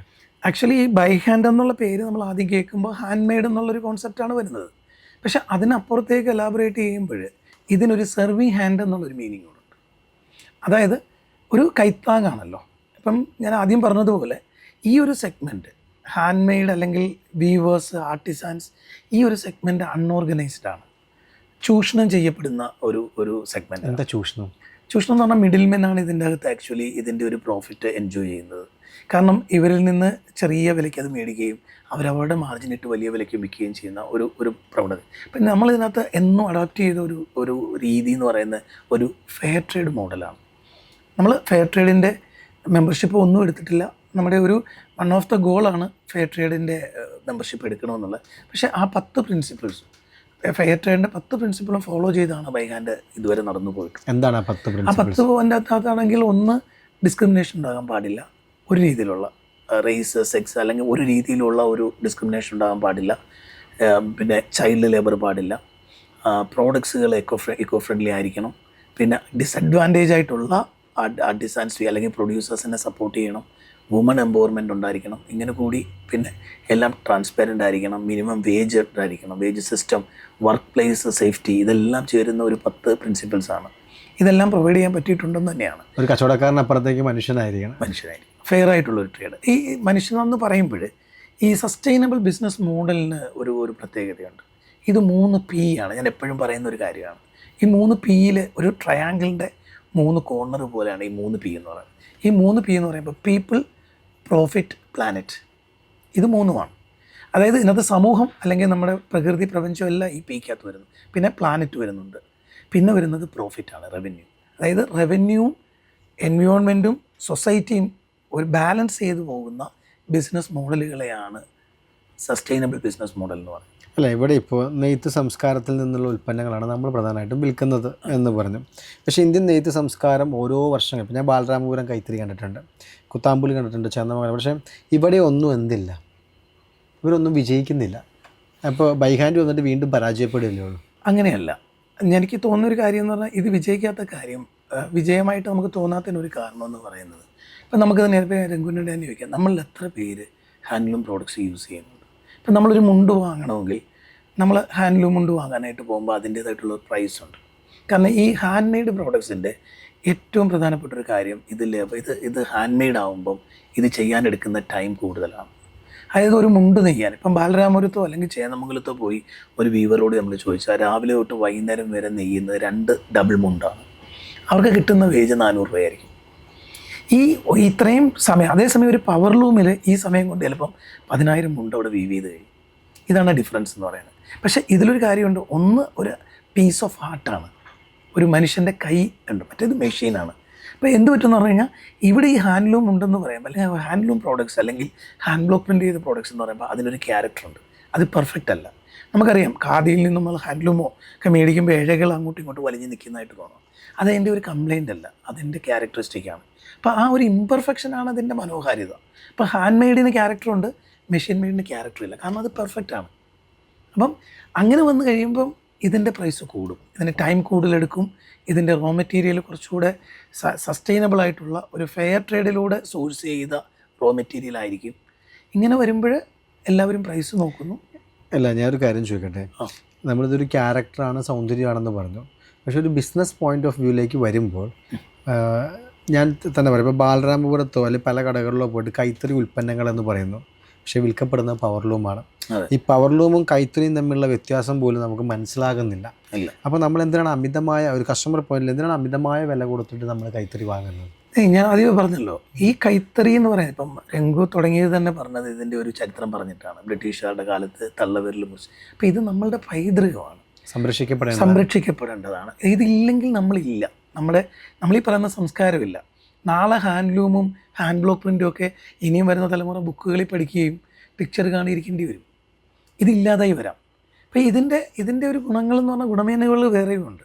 ഇതിന് നമുക്ക് ആരോഗ്യ ഗുണങ്ങളുണ്ട് ഇതുകൊണ്ടുള്ള. കാരണം ഇതിൽ നെയ്യുമ്പോൾ നമുക്ക് ബ്രീത്തിങ് ആണ്, ഇതിലുപയോഗിക്കുന്ന റോ മെറ്റീരിയൽസ് നാച്ചുറലാണ്. പിന്നെ ഇത് ചെയ്ത് ഉപജീവന മാർഗം സ്വീകരിക്കുന്ന അനവധി ആൾക്കാരുണ്ട് ഇതിനകത്ത്. പിന്നെ എന്തുകൊണ്ട് ഇത് വിജയിക്കുന്നില്ല എന്ന് വെച്ച് കഴിഞ്ഞാൽ, നമ്മളൊരു ചൊല്ലുമല്ലോ, കാലം മാറുമ്പോൾ അതിൻ്റെ കൂടെ പോകണം നമ്മൾ. അതുണ്ടാകാത്തത് വലിയൊരു, നമ്മുടെ ഖാദി തന്നെ എടുത്ത് നോക്കിയാൽ അതിനൊരു മോഡേണൈസേഷൻ ഉണ്ടാകുന്നില്ല, ഒരു ആധുനികവൽക്കരണം ഉണ്ടാകുന്നില്ല. പഴയ സാധനങ്ങൾ തന്നെ അവിടെയാണ് ബൈ ഹാൻഡിൻ്റെ റോൾ എന്ന് പറയുന്നത്. ആ ഒരു ഡിഫറൻസ്, യുണീക്ക്നെസ് എന്താണെന്ന് വെച്ച് കഴിഞ്ഞാൽ, by hand is acting like a bridging platform. എന്ന് പറയുമ്പോൾ എന്ത് ബ്രിഡ്ജിങ് പ്ലാറ്റ്ഫോമാണെന്ന് ചോദിക്കുമ്പോൾ, ഈ റിമോട്ടായിട്ടുള്ള ഇന്ത്യൻ വില്ലേജുകളിലുള്ള ആർട്ടിസാൻസും വീവേഴ്സും അർബൻ കസ്റ്റമേഴ്സും തമ്മിലുള്ള ഒരു ബ്രിഡ്ജിങ് പ്ലാറ്റ്ഫോമാണ്. അവിടെ എന്തൊക്കെയാണ് നമ്മൾ ചെയ്യുന്നതെന്ന് വെച്ച് കഴിഞ്ഞാൽ, ഇവരുടെ ഒരു പ്രശ്നം എന്ന് പറഞ്ഞാൽ ഇവർക്ക് ഇന്നോവേഷൻ ഉണ്ടായിട്ടില്ല. ഇവരിപ്പോഴും എന്താണോ പഴയ കാലം മുതൽ പ്രാക്ടീസ് ചെയ്യുക അത് തന്നെ കണ്ടിന്യൂ ചെയ്യുകയാണ്. അപ്പോൾ ഇവിടെ നമ്മൾ ഇന്നോവേറ്റീവായിട്ടുള്ള ഡിസൈൻസ് അവർക്ക് കൊടുക്കുന്നു. അതേപോലെ തന്നെ നല്ല റോ മെറ്റീരിയലിൻ്റെ അവൈലബിലിറ്റി അവർക്ക് സാധ്യമായി കൊടുക്കുന്നു. മൈക്രോ ഫിനാൻസിങ് പോലെയുള്ള കാര്യങ്ങൾ നമ്മൾ അവരെ ഹെൽപ്പ് ചെയ്യുന്നു. പിന്നെ അതേപോലെ തന്നെ അവർക്ക് ക്വാളിറ്റി ഇങ്ങനെയുള്ള കാര്യങ്ങളെല്ലാം ചെല്ലുന്നു. പിന്നെ നമ്മളെപ്പോലുള്ള നല്ലൊരു പ്ലാറ്റ്ഫോമിൽ അവർക്ക് അവരുടെ പ്രോഡക്റ്റ് സെയിൽ ചെയ്യാനും, ഈ പ്രോഡക്ട്സ് മിഡിൽമാൻ ഒന്നും ഇല്ലാതെ എടുക്കുന്നതുകൊണ്ട് അവർക്ക് നല്ലൊരു ഫെയർ ആയിട്ടുള്ള വില കൊടുക്കാനും, കസ്റ്റമറിലേക്ക് ഒരു അഫോർഡബിൾ പ്രീമിയം എന്നുള്ളൊരു കോൺസെപ്റ്റിൽ ഒരു ഫെയർ ആയിട്ടുള്ള പ്രൈസ് കസ്റ്റമറിനും കൊടുക്കാൻ പറ്റും എന്നുള്ളതാണ് നമ്മുടെ പ്രത്യേകത. അപ്പം traditional wear in a contemporary style എന്നുള്ളതാണ് നമ്മളുടെ ഒരു ഇതിനകത്തുള്ളൊരു ഡിഫറൻസ്. അതിലൊരു വലിയൊരു ഡിഫിക്കൽറ്റി ചോദിക്കുകയാണ്. ഈ ബ്ലോക്കുകളും ഈ പ്രിൻറ്റുകളും എല്ലാം പഴയ കാലഘട്ടത്തിൻ്റെയാണ്. അവിടെ എങ്ങനെ നമുക്ക് കണ്ടംപററി സ്റ്റൈൽ ബൈ ഹാൻഡിൽ കൊണ്ടുവരാൻ പറ്റും? കാരണം അവരുടെ കയ്യിലിരിക്കുന്ന പഴയ അച്ചുകളായിരിക്കാം, പഴയ കളറിങ് പാറ്റേണുകളായിരിക്കും. അവിടെ നമ്മൾ പറയുന്നത് കണ്ടംപററി കൊണ്ടുവരുന്നത്. അതൊരു വിദ്യയല്ലേ, ഒരു തെറ്റായ സ്റ്റേറ്റ്മെൻ്റ് അല്ലേ? Wrong statement. അതെനിക്ക് തോന്നുന്നു രംഗു ഇവിടെ ഇത് ഇൻ്റർവ്യൂ എടുക്കാൻ വന്നത് 4:30 എത്തിയതാണ്. എന്തുകൊണ്ടാണ് നമ്മുടെ ഇൻ്റർവ്യൂ ഡിലേ ചെയ്ത് ഇവിടെയുള്ള കസ്റ്റമറാണ്. ഈ കസ്റ്റമേഴ്സ് എല്ലാം തന്നെ US-ഉം UK ബേസ്ഡ് ആയിട്ടുള്ള NRI കസ്റ്റമേഴ്സാണ്. നമ്മുടെ ഇവിടെ ഒരു പ്രത്യേകത എന്ന് പറയുന്നത്, ഇപ്പം നമ്മളാണെങ്കിൽ ഇവിടെ ടൈലറിങ് വേസ്റ്റ് പോലും നമ്മൾ വേസ്റ്റ് പോലും ക്രിയേറ്റ് ചെയ്യുന്നില്ല. നമ്മൾ ആ ടൈലറിങ് വേസ്റ്റിനെ അപ്സൈക്കിൾ ചെയ്തിട്ട് ഗാർമെൻ്റായിട്ട് മാറ്റിക്കൊണ്ടിരിക്കുകയാണ്. അപ്പോൾ അവിടെ ഒരു മോഡേണൈസേഷൻ എന്താണോ ഇന്നുള്ള തലമുറയ്ക്ക് അല്ലെങ്കിൽ ഇന്നുള്ള ആൾക്കാർക്ക് എന്ത് വേണം, അപ്പോൾ ആ ട്രഡീഷൻ്റെ നമ്മുടെ പൈതൃകത്തിൻ്റെയും ഹെറിറ്റേജിൻ്റെയും ആ ഒരു ഭംഗി ഒട്ടും തന്നെ കളയാതെ ഇന്ന് മോഡേൺ ആയിട്ടുള്ളവർക്ക് കൊടുക്കത്തക്ക രീതിയിൽ യുണീക്കും ഡിഫറെൻറ്റുമായിട്ടാണ് നമ്മൾ ഡിസൈൻ ചെയ്യുന്നത്. ചെയ്യാൻ പറ്റും, കൈത്തറി ചെയ്യാൻ പറ്റും. അല്ല, എൻ്റെ അവിടെ ഒരു സംശയം, ഇപ്പോൾ കുറച്ച് നേരം മുമ്പേ പറഞ്ഞിരുന്നു ഈ കൈത്തറി ഉൽപ്പന്നങ്ങൾ ഭയങ്കര ഹെൽത്തിയാണ്, അല്ലെങ്കിൽ പവർ ലൂമിൽ വരുന്ന കെമിക്കൽ കളറുകളില്ല എന്നൊരു അവകാശവാദം പറഞ്ഞിരുന്നു. അപ്പോൾ നമ്മുടെ കളറുകളും കെമിക്കൽ അല്ലാതെ നമുക്ക് കളർ സൃഷ്ടിക്കാൻ പറ്റില്ലല്ലോ. അപ്പോൾ നമ്മുടെ കളറുകളും അത്തരം കളറുകളല്ലേ? നമുക്ക് 100% നാച്ചുറലി ഡിറൈവ്ഡ് ഡൈ കൊണ്ട് നമുക്ക് ഈ ഒരു ഇൻഡസ്ട്രി നിൽക്കാൻ പറ്റില്ല. കെമിക്കൽ വേണം. പക്ഷേ അതിലും കൊണ്ടൊരു പ്രത്യേകത, നമ്മൾ ഡൈ യൂസ് ചെയ്യുമ്പോൾ, ഡൈ ആയിക്കോട്ടെ പെയിൻ്റ് ആയിക്കോട്ടെ, എല്ലാത്തിലും ഏറ്റവും അപകടകരമായിട്ട് നിൽക്കുന്ന എലമെൻ്റ് എന്ന് പറയുന്നത് ആസോ എന്ന് പറയുന്ന കോമ്പൗണ്ടാണ്. അതാണ് ആസോ, AZO. AZO എന്ന് പറയുന്നത് അത് ക്യാൻസർ കോസ് ചെയ്യുന്ന ഒരു എലമെൻ്റാണ്. ഇതിൻ്റെ കണ്ടൻ്റാണ് ഈ കെമിക്കൽ ഡൈകളെ വിഷമാക്കുന്നത്. നമ്മളെല്ലാം ഇടുന്ന ഡ്രസ്സുകളിൽ എല്ലാ ഡ്രസ്സുകളിലും ഉണ്ട്. പക്ഷേ സ്ലോ ഫാഷൻ അല്ലെങ്കിൽ ബൈ ഹാൻഡ് ഉപയോഗിക്കുന്ന ഡൈകളെല്ലാം തന്നെ ആസോ ഫ്രീ ആണ്. അത് കെമിക്കൽ ആണെങ്കിൽ പോലും നമുക്ക് സർട്ടിഫൈ ചെയ്ത് പറയാൻ പറ്റും. അതുകൊണ്ട് നമ്മുടെ ശരീരത്തിനോ അല്ലെങ്കിൽ അത് വീഴുന്ന മണ്ണിലോ വെള്ളത്തിനെയോ അത് മലിനീകരിക്കുന്നില്ല. പ്രശ്നങ്ങളില്ല. അപ്പോൾ അത് കളർ ഫെയ്ഡ് ആകുമോ? കളർ ഫെയ്ഡ് ആകുമെന്ന് ചോദിച്ചു കഴിഞ്ഞാൽ കളർ ഫെയ്ഡ് ആകില്ല. പക്ഷേ ഹാൻഡ് മെയ്ഡ് പ്രോഡക്ട്സിൽ ഈ കളർ ഫാസ്റ്റിന്, ഈ സ്ലോ ഫാഷൻ എന്ന് പറയുമ്പോൾ അതിലെ പ്രോസസ്സ് എല്ലാം തന്നെ സസ്റ്റൈനബിൾ ആയിട്ടുള്ള പ്രോസസ്സാണ്. എല്ലാം ഹാൻഡ് കൊണ്ടും കെമിക്കൽ ഫ്രീ ആയിട്ടാണ് അവർ ആ പ്രോസസ്സ് ചെയ്യുന്നത്. ഇപ്പം ഇതിലിപ്പോൾ അജറക്ക് എന്നൊക്കെ പറയുന്ന ക്രാഫ്റ്റുകളുണ്ട്. അങ്ങനെയുള്ള തുണിയിൽ കളർ ഫാസ്റ്റനിങ് കിട്ടുന്ന തന്നെ ഇത് പല ആവർത്തി പുഴുങ്ങുന്നു, കഴുകുന്നു, പിന്നെയും അങ്ങനെ ഒരു പ്രോസസ്സ് അതായത് 13 തൊട്ട് 19 പ്രോസസ്സ് കഴിഞ്ഞിട്ടാണ് ഈ അജറക്ക് വരുന്നത്, ബ്ലോക്ക് പ്രിൻ്റ് ചെയ്ത് വരുന്നത്. ഈ പ്രോസസ്സിനുള്ളിൽ ഈ ആവർത്തിച്ചിട്ടുള്ള വാഷിങ്ങും ഇതിലൂടെയാണ് കളർ ഫാസ്റ്റനിങ് വരുന്നത്. എന്നിരുന്നാലും നമ്മൾ ആദ്യമൊക്കെ വാഷ് ചെയ്യുമ്പോൾ ഈ എക്സ്ട്രാ ആയിട്ടുള്ള കളറ് ഇതിൽ നിന്ന് ഇളകി വരും. പക്ഷെ അത് ഫെയ്ഡ് ആവുന്നില്ല. പക്ഷേ ഏത് നാച്ചുറൽ ഗാർമെൻറ്റ്സും നമ്മൾ കൊടുക്കുന്ന കെയർ പോലിരിക്കും. ജെൻറ്റിൽ വാഷാണ് വേണ്ടത്. pH ന്യൂട്രലായിട്ടുള്ള ഡിറ്റർജൻറ്റ് യൂസ് ചെയ്യുക. സോക്ക് ചെയ്ത് നമ്മൾ രാവിലെ വെള്ളത്തിൽ മുക്കി വെച്ചിട്ട് വൈകിട്ട് വന്ന് നനയ്ക്കാന്ന് വെച്ച് കഴിഞ്ഞാൽ ചിലപ്പോൾ അത് പ്രിൻ്റ് കാണില്ല. അങ്ങനെയൊന്നും ചെയ്യരുത്. സോക്ക് ചെയ്യരുത്, തല്ലി നനയ്ക്കരുത്, പിഴിയരുത്. ഒരു ജെൻറ്റിൽ നമ്മുടെ ആരോഗ്യത്തിൽ സംരക്ഷിക്കണമെങ്കിൽ കുറച്ച് ജെൻറ്റിലായിട്ടൊക്കെ വാഷ് ചെയ്യാൻ പഠിക്കണം. അതെ. പക്ഷേ ഞാൻ ചോദിക്കട്ടെ, അപ്പോൾ നമ്മൾ ഉപയോഗിക്കുന്നതെല്ലാം കെമിക്കൽ, അത് ആസോ ഫ്രീ ആയിട്ടുള്ള ഡൈ മാത്രമാണ്? അതെ. വേറെ നമ്മൾ പഴയ കാലഘട്ടത്തിൻ്റെ സംഭവങ്ങളൊന്നും പഴയ കാലഘട്ടത്തിലല്ല, ഇപ്പം തന്നെ ഫാസ്റ്റ് ഫാഷനിൽ 99% ഇന്ത്യയിൽ ആസോ ഡൈ ആണ് യൂസ് ചെയ്യുന്നത്. കാരണം ആസോ ഡൈയിലെ അത്ര വൈബ്രൻ്റ് ആയിട്ടുള്ള ഓപ്ഷൻസ് ഉള്ളൂ. ഇപ്പോൾ ഈ അടുത്ത സമയത്ത് മാതൃഭൂമി വന്നൊരു ലേഖനമാണ്, കൊച്ചു കുട്ടികൾക്ക് വളരെ ഡാർക്ക് ഷെയ്ഡ് വേണം. ഇപ്പോൾ പിങ്ക് ആണെങ്കിലും ഡാർക്ക് ഷെയ്ഡാണ് കൊച്ചു കുട്ടികൾക്ക് ഉപയോഗിക്കുന്നത്. ആ ഡാർക്ക് കളറുകളിൽ ഈ ഹെവി മെറ്റൽസിൻ്റെ കണ്ടൻറ്റ് വളരെ കൂടുതലാണ്. അപ്പോൾ ആ ഹെവി മെറ്റൽസിൻ്റെ കണ്ടൻറ്റ് പ്രത്യേകിച്ച് കുട്ടികൾ ഇടുമ്പോൾ നമ്മുടെ ഈ സ്കിന്നിൽ പോറുള്ളതാണ്, ഈ ചെറിയ ചെറിയ സുഷിരങ്ങളുള്ളതാണ്. അപ്പം നമ്മൾ എന്ത് ധരിക്കുന്നോ ആ സ്വെറ്റ് വരുമ്പോൾ ഈ കളറുകളൊക്കെ വെറുത്ത് വരും. അതിലൂടെ അത് ബ്ലഡ് സ്ട്രീമിലേക്ക് പോവുകയാണ്. നമ്മൾ കഴിക്കുമ്പോൾ ലിവറും കിഡ്നിയൊക്കെ ഉണ്ട്, പക്ഷേ ബ്ലഡ് സ്ട്രീമിലേക്ക് പോകുന്നതിന് ഫിൽറ്ററിങ് ഒന്നുമില്ല. അത് ശരിക്കും അത് പോവുകയാണ്, പ്രശ്നം ഉണ്ടാവും. അപ്പം നമ്മുടെ കുട്ടികളെ ഇതെല്ലാം വലിയ വലിയ ബ്രാൻഡിൻ്റെ എല്ലാം കാര്യങ്ങൾ, കാരണം അത്രയും വൈബ്രൻ്റ് ആയിട്ടുള്ള കളേഴ്സ് വേണമെങ്കിൽ ഇത് മാത്രമേ ഉള്ളൊരു ഓപ്ഷൻ. ക്യാൻസറസ് ആണ്. പക്ഷേ ഞാൻ കേട്ടിട്ടുണ്ട് പണ്ട് കാലങ്ങളിലെല്ലാം, അല്ലെങ്കിൽ പല ഹാൻഡ്ലൂം കമ്പനികളും ഇത്തിരി നല്ല കളറുകളൊക്കെ ചാറുകളിൽ നിന്ന് എടുത്തതോ അല്ലെങ്കിൽ ഇലയുടെ കളറുകളോ അങ്ങനെയൊക്കെ ഒരു കെമിക്കൽ അല്ലാത്ത ജൈവ കളറുകൾ ഉപയോഗിക്കുന്നുണ്ട്. അപ്പോൾ അതൊരു പ്രായോഗികമായ രീതിയാണ്, നമുക്കത് ചെയ്യാൻ പറ്റുമോ? ഒരു പരിധിവരെ പ്രായോഗികമാണ്. ഇപ്പോൾ അജറക്ക് എടുത്തു കഴിഞ്ഞാൽ അജറക്കിൽ ഉപയോഗിക്കുന്ന എല്ലാ കളറും നാച്ചുറലി ഡിറൈവ്ഡാണ്. അജറക്കിൻ്റെ പേര് തന്നെ ഇൻഡിഗോയിൽ നിന്നാണ് വന്നത്. നീലാമരി എന്ന് പറയുന്ന ഇൻഡിഗോ, അത് ഇല്ലാതെ അജറക്ക് പറ്റില്ല. അത് ഒഴിച്ചുകൂടാൻ വയ്യാത്തൊരു ഇൻഗ്രീഡിയൻ്റാണ്. അതൊരു പിഗ്മെൻറ്റ് കളറാണ്. അത് കഴിഞ്ഞിട്ട് നമ്മൾ മാരിഗോൾഡിൽ നിന്ന് കളർ എടുക്കാറുണ്ട്. യെല്ലോ കളർ ഏറ്റവും കൂടുതൽ എടുക്കുന്ന ടർമറിക്കിൽ നിന്നാണ്. ബ്ലാക്ക് നിറം ഉണ്ടാക്കുന്നത് നമ്മുടെ പിഴുപുളി ടമറിൻഡിൻ്റെ ലായനിയിൽ ഇരുമ്പാണി മുക്കിയിട്ടിട്ടാണ് കറുത്ത നിറം ഉണ്ടാക്കുന്നത്. ആ കെമിക്കൽ കൊറോഷനും കെമിക്കൽ റിയാക്ഷൻ മൂലമാണ് ബ്ലാക്ക് കളർ ഉണ്ടാക്കുന്നത്. അതുപോലെ തന്നെ പൊമഗ്രനേറ്റിൻ്റെ പീൽ, ഓറഞ്ച് പീൽ, ബീട്രൂട്ടിൽ അല്ലെങ്കിൽ നമ്മൾ മഞ്ചിഷ്ട അല്ലെങ്കിൽ നമ്മൾ ദാഹശമനിയായിട്ട് ഉപയോഗിക്കുന്ന സാധനങ്ങൾ എല്ലാത്തിൽ നിന്നും നമ്മൾ കളേഴ്സ് കടുക്ക എന്ന് പറയുന്നതിനകത്തുനിന്ന് കളർ എടുക്കുന്നുണ്ട്. എൻ്റെ ഒരു ഫ്രണ്ട് ഇവിടെ നമ്മുടെ ഷൊർണൂർ, അദ്ദേഹം തെങ്ങിൻ്റെ തൊണ്ട്, എൻ്റെ നാട്ടിൽ പറയുന്ന തൊണ്ടെന്നാണ് പറയുന്നത്, അതായത് തെങ്ങിൻ്റെ നമ്മൾ പുറത്തുള്ള പാളി, ഇത് പുഴുങ്ങി അതിൻ്റെ കഷായത്തിൽ നിന്ന് പോലും കളർ എൻ്റെ ഇരിപ്പുണ്ട്, പുറത്തേയൊക്കെ ഉണ്ട്. അതുപോലെ തന്നെ കമ്മ്യൂണിസ്റ്റ് പച്ചയിൽ നിന്ന് കളർ എടുക്കുന്നുണ്ട്, പിന്നെ നമ്മുടെ ബീട്രൂട്ടിൽ നിന്ന് കളർ എടുക്കുന്നുണ്ട്, പിന്നെ ഇങ്ങനെ വളരെയധികം ഇങ്ങനെ ഓപ്ഷൻസ് ഉണ്ട്. പക്ഷേ ഇതിനൊക്കെ ലിമിറ്റേഷൻസ് ഉണ്ട്. നമുക്ക് വേണ്ട കളറുകളൊക്കെ കിട്ടുമെന്നോ നമുക്ക് പറയാൻ പറ്റില്ല. അപ്പം കെമിക്കലിനെ നമുക്ക് ഡിപ്പെൻഡ് ചെയ്യേണ്ടി വരും. ഇപ്പം സാങ്കനേരി, ബഗ്രു, ഡാബു എന്നൊക്കെ പറഞ്ഞാൽ വളരെയധികം ക്രാഫ്റ്റുകളുണ്ട്. ഇതിലൊക്കെ നാച്ചുറൽ ഡൈ ഉപയോഗിക്കാറുണ്ട്. ചില ഓപ്ഷൻസിലൊക്കെ നമ്മൾ കെമിക്കൽ ഉപയോഗിക്കും. എന്നിരുന്നാലും നമ്മുടെ കയ്യിൽ നമുക്ക് സേഫായിട്ട് ഉപയോഗിക്കാവുന്ന ഉൽപ്പന്നങ്ങൾ മാത്രമേ ഉള്ളൂ. ഇവിടെയുള്ളൊരു കളക്ഷൻ്റെ പേരായിരുന്നു പുണ്യഭാട്ടി. അതിൻ്റെ പിന്നിലൊരു കഥയുണ്ടെന്ന് ഞാൻ കേട്ടിട്ടുണ്ട്. ആ കഥ ഒന്ന് പറയാമോ? ആക്ച്വലി ഞങ്ങൾ 2019 കാലഘട്ടത്തിലാണ്, കൊറോണയ്ക്ക് മുമ്പാണ് ഈ കളക്ഷൻ നടക്കുന്ന പുണ്യമാട്ടി, സാക്രഡ് സാൻഡ് സോയിൽ എന്നുള്ള അർത്ഥത്തിൽ. ഇത് കൽക്കട്ട ബേസ് ചെയ്തതാണ്. ആക്ച്വലി ഗ്ലോബൽ സ്ട്രീറ്റ് ഫാഷൻ്റെ ഒരു ഇൻസ്പിറേഷൻ ഇന്ത്യൻ സ്ട്രീറ്റുകളിലേക്ക് കൊണ്ടുവന്ന് ഒരു സ്ട്രീറ്റ് ഫാഷൻ, അതിനെ ഇന്ത്യൻ സ്ട്രീറ്റുകളിലേക്ക് റെൻഡർ ചെയ്തൊരു കളക്ഷൻ ചെയ്യുക എന്നുള്ളതായിരുന്നു ഉദ്ദേശം. അതിനുവേണ്ടി ഇന്ത്യയിലെ 5 സ്ട്രീറ്റുകളെ ഞങ്ങൾ സെലക്ട് ചെയ്തു. അതിൽ ആദ്യത്തേതായിരുന്നു കൽക്കട്ട, പിന്നെ ബോംബെ, ബാംഗ്ലൂർ, രാജസ്ഥാൻ, കൊച്ചി, ഇങ്ങനെ 5 സ്റ്റേറ്റുകളാണ്. ഇതിൽ ആദ്യത്തേതായിരുന്നു കൽക്കട്ട എന്ന് പറയുന്നത്. അപ്പം ഞങ്ങൾ അതിനകത്ത് നോക്കിയത് നിഹാര എന്ന് പറയുന്ന ഒരു കളക്ഷനിലാണ് അത് കൊണ്ടുവന്നത്.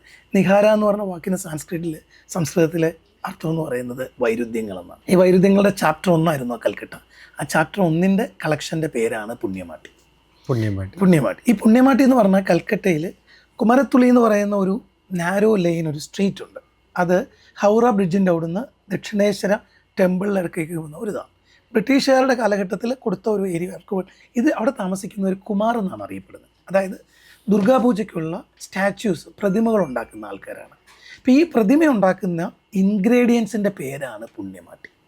ഇതിനകത്ത് 4 ഇൻഗ്രീഡിയൻസ് ഉണ്ട്. ഒന്ന് ഗംഗാ നദിയുടെ കരയിലുള്ള ആ മഡാണ്, പിന്നുള്ളത് ഗോമൂത്രം, ചാണകം. 4ാമത്തെ ഇൻഗ്രീഡിയൻ്റാണ് ഇതിനകത്തെ കോൺട്രവേഴ്സി. അത് ഏഷ്യയിലെ തന്നെ ഏറ്റവും വലിയ റെഡ് സ്ട്രീറ്റാണ് കൽക്കട്ടയിലെ സോണാഗാച്ചി. നമ്മൾ മഹാനദി കമലഹാസൻ്റെ സിനിമയിലൊക്കെ കണ്ടിട്ടുണ്ട്.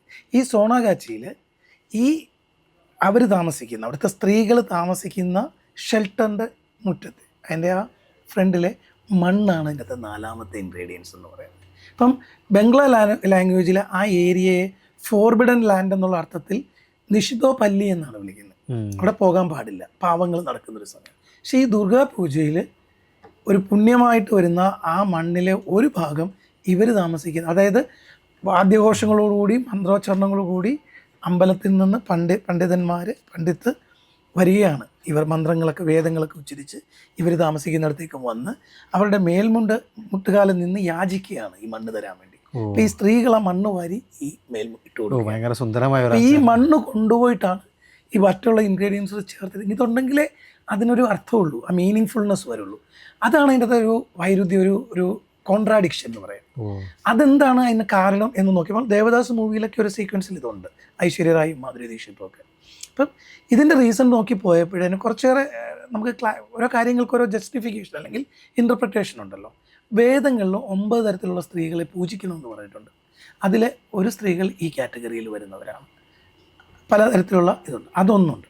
പിന്നെ ഇതിനകത്തൊരു മാ ദുർഗ, അതായത് ദുർഗാപൂജ മാ ദുർഗയെ പൂജിക്കുകയും സെലിബ്രേറ്റ് ചെയ്യുന്ന ഒരു സമയമാണ്. അപ്പം മാ ദുർഗ പറഞ്ഞിട്ടുള്ളത്, എന്നെ നിങ്ങൾ പൂജിക്കുകയോ സെലിബ്രേറ്റ് ചെയ്യുമ്പോഴും സമൂഹത്തിലെ എല്ലാ തരത്തിലുള്ള അതായത് ശ്രേഷ്ഠമായ ജോലി ചെയ്യുന്നവരും നികൃഷ്ടമായ ജോലി ചെയ്യുന്നവരും പൂജാരികളും എല്ലാവരും ഇൻക്ലൂസീവ്നെസ് എല്ലാവരും ഉൾപ്പെടുത്തണം എന്നുള്ള ഒരു ഇതുണ്ട്. അതേപോലെ തന്നെ ഒരു ചൊല്ലുണ്ട്, there is a Durga in every woman എന്ന് പറയും.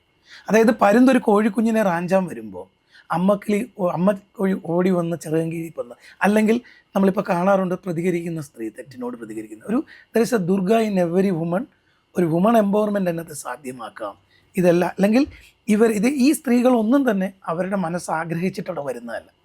പലരും പല രീതിയിൽ ചതിക്കപ്പെടുകയും അങ്ങനെ അവസ്ഥകൾ കൊണ്ട് ഒരു വഴിയില്ലാതെ അവർ വന്നു ചേരുന്നതാണ്. അപ്പം അവരെ എംപവർ ചെയ്യുക, അവരെ മുന്നിലേക്ക് കൊണ്ടുവരിക, മുഖ്യധാരയിലേക്ക് എത്തിക്കുക എന്നുള്ളൊരു ലക്ഷ്യം ഇതിനകത്തുണ്ട്. അതാണ് ആ കളക്ഷനിലെ പ്രത്യേകത.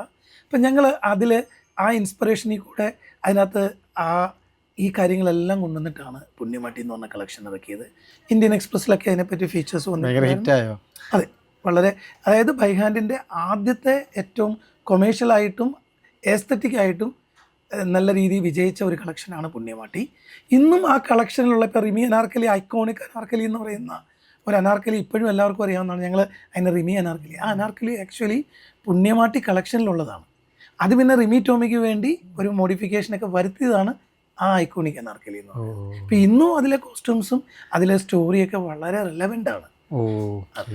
ശരിക്കും ഭയങ്കര രസമുള്ളൊരു കഥയായിരുന്നു. ഇതുപോലെ എല്ലാ ഓരോ നമ്മുടെ കളക്ഷനിലും, അതായത് ഇവിടെ ഓരോ പ്രോഡക്റ്റിലും ഒരു സ്റ്റോറി ഉണ്ട്. We are not selling products, we are promoting അല്ലെങ്കിൽ സെല്ലിങ് സ്റ്റോറീസ്.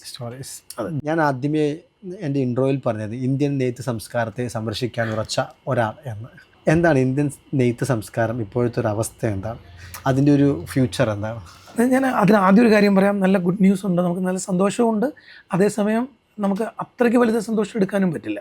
അതിനൊരു കാരണം എന്ന് പറഞ്ഞു കഴിഞ്ഞാൽ എനിക്ക് തോന്നുന്നു ഗവൺമെൻറ്റിൻ്റെ ഭാഗത്തു നിന്ന് പഴയതിനേക്കാളും ഇതിനൊരു റിവൈവ് ചെയ്യാനുള്ള പല പദ്ധതികളും ഇപ്പോൾ ഉണ്ട്.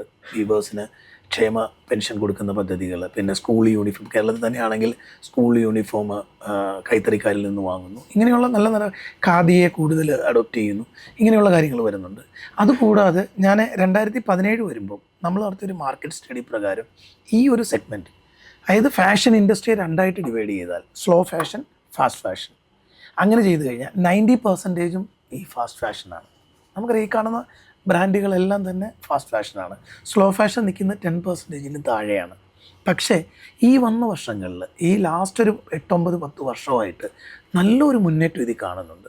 ഇപ്പം ഞങ്ങളിവിടെ വരുമ്പോൾ കൊച്ചിയിൽ തന്നെ അധികം പ്ലേയേഴ്സ് ഉണ്ടായില്ല. ഇവിടെ ആലുവ ബേസ് ആയിട്ടുള്ള ഒരു സീംസ്ട്രസ് ഉണ്ട്, ഇവിടെ ജുഗൽബന്ദി ഉണ്ടായിരുന്നു. സോ അങ്ങനെ കുറച്ച് ബ്രാൻഡുകൾ. പക്ഷേ ഇപ്പം നമ്പർ ഓഫ് പ്ലേയേഴ്സ് കൊച്ചിയിൽ തന്നെ നോക്കിയാൽ കൂടിയിട്ടുണ്ട്. അപ്പം ഇതിന് സ്ലോ ആണെങ്കിലും സ്റ്റഡി ഒരു ഇത് നടക്കുന്നുണ്ട് ഉണ്ട്. പിന്നെ ഈ നിഫ്റ്റിയിൽ നിന്നും മറ്റ് പ്രീമിയം ഇൻസ്റ്റിറ്റ്യൂട്ടിൽ നിന്ന് പഠിച്ചിറങ്ങി വരുന്ന കുട്ടികൾ ഈ ഹാൻഡ്ലൂം ക്ലസ്റ്ററുകളെ റിവൈവ് ചെയ്യാനായിട്ട് ഇറങ്ങി തിരിച്ചിട്ടുണ്ട്. അപ്പോൾ അവരെന്ത് ചെയ്യുമെന്ന് വെച്ച് കഴിഞ്ഞാൽ അവരുടെ ഒരു നമ്മളെടുക്കുന്ന അതേ ഒരു കോൺസെപ്റ്റാണ് ആ കുട്ടികളും അഡോപ്റ്റ് ചെയ്യുന്നത്, ആ ഡിസൈനേഴ്സ് അഡോപ്റ്റ് ചെയ്യുന്നത്. അവരുടെ ആ ഇന്നോവേഷൻ ഇതിൽ കൊണ്ടുവരാൻ ശ്രമിക്കുന്നുണ്ട്. ആ ഒരു ഇന്നോവേഷനിലൂടെ ഇതിന് കൂടുതൽ ഒരു എന്താ പറയുക പ്രചാരം വരുന്നുണ്ട്. അതൊരു study, slow but still study ആയിട്ടുള്ളൊരു ഗ്രോത്ത് വരുന്നുണ്ട്. പക്ഷേ ഇനി ഇതുണ്ടാവണം.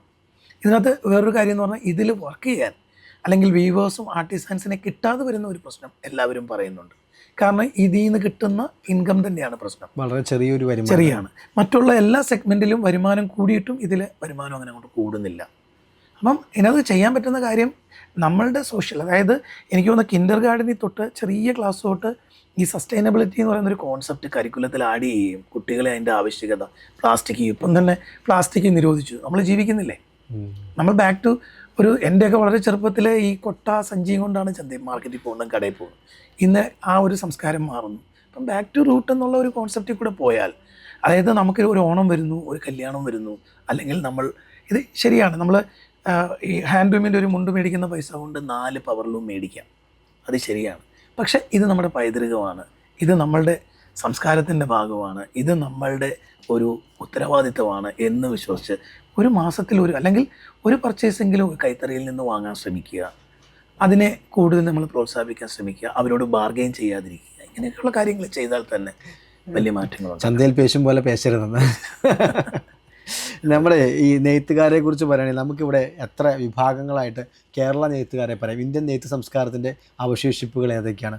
നമ്മളിപ്പോൾ ഇവിടെ ബാലരാംപൂർ എന്ന് പറയുന്നത് എത്ര പേരുണ്ട് പറയാനായിട്ട്? നമുക്ക് ആക്ച്വലി നമ്മൾ മുഖ്യധാരയിൽ നിൽക്കുന്ന പല പേരുകളാണ് നമുക്കറിയാവുന്നത്. ഇപ്പം കേരളത്തിൽ പറയുമ്പോൾ നമ്മൾ ആദ്യം പറയുന്നത് ബാലരാമപുരം, തെക്കൂന്ന് തിരുവനന്തപുരത്തും തുടങ്ങിയ ബാലരാമപുരം, എറണാകുളത്ത് വന്നു കഴിഞ്ഞാൽ ചേന്നമംഗലം, പിന്നെ കൂത്താമ്പള്ളി, പിന്നുള്ളത് കണ്ണൂരാണ്. കണ്ണൂർ അറിയുന്നത് തന്നെ ലാൻഡ് ഓഫ് ലൂംസ് എന്നാണ്. അതായത് ജവഹർലാൽ നെഹ്റുവിൻ്റെ സമയത്തൊക്കെ സ്ഥാപിച്ച പല സൊസൈറ്റിന്നൊക്കെ അതിൻ്റെ ചിലതൊക്കെ ആണെങ്കിൽ അത് സെഗ്മെൻറ്റ് മാറിയും ഒക്കെ അവർ നിന്ന് പോകുന്നുണ്ട് സൊസൈറ്റികൾ.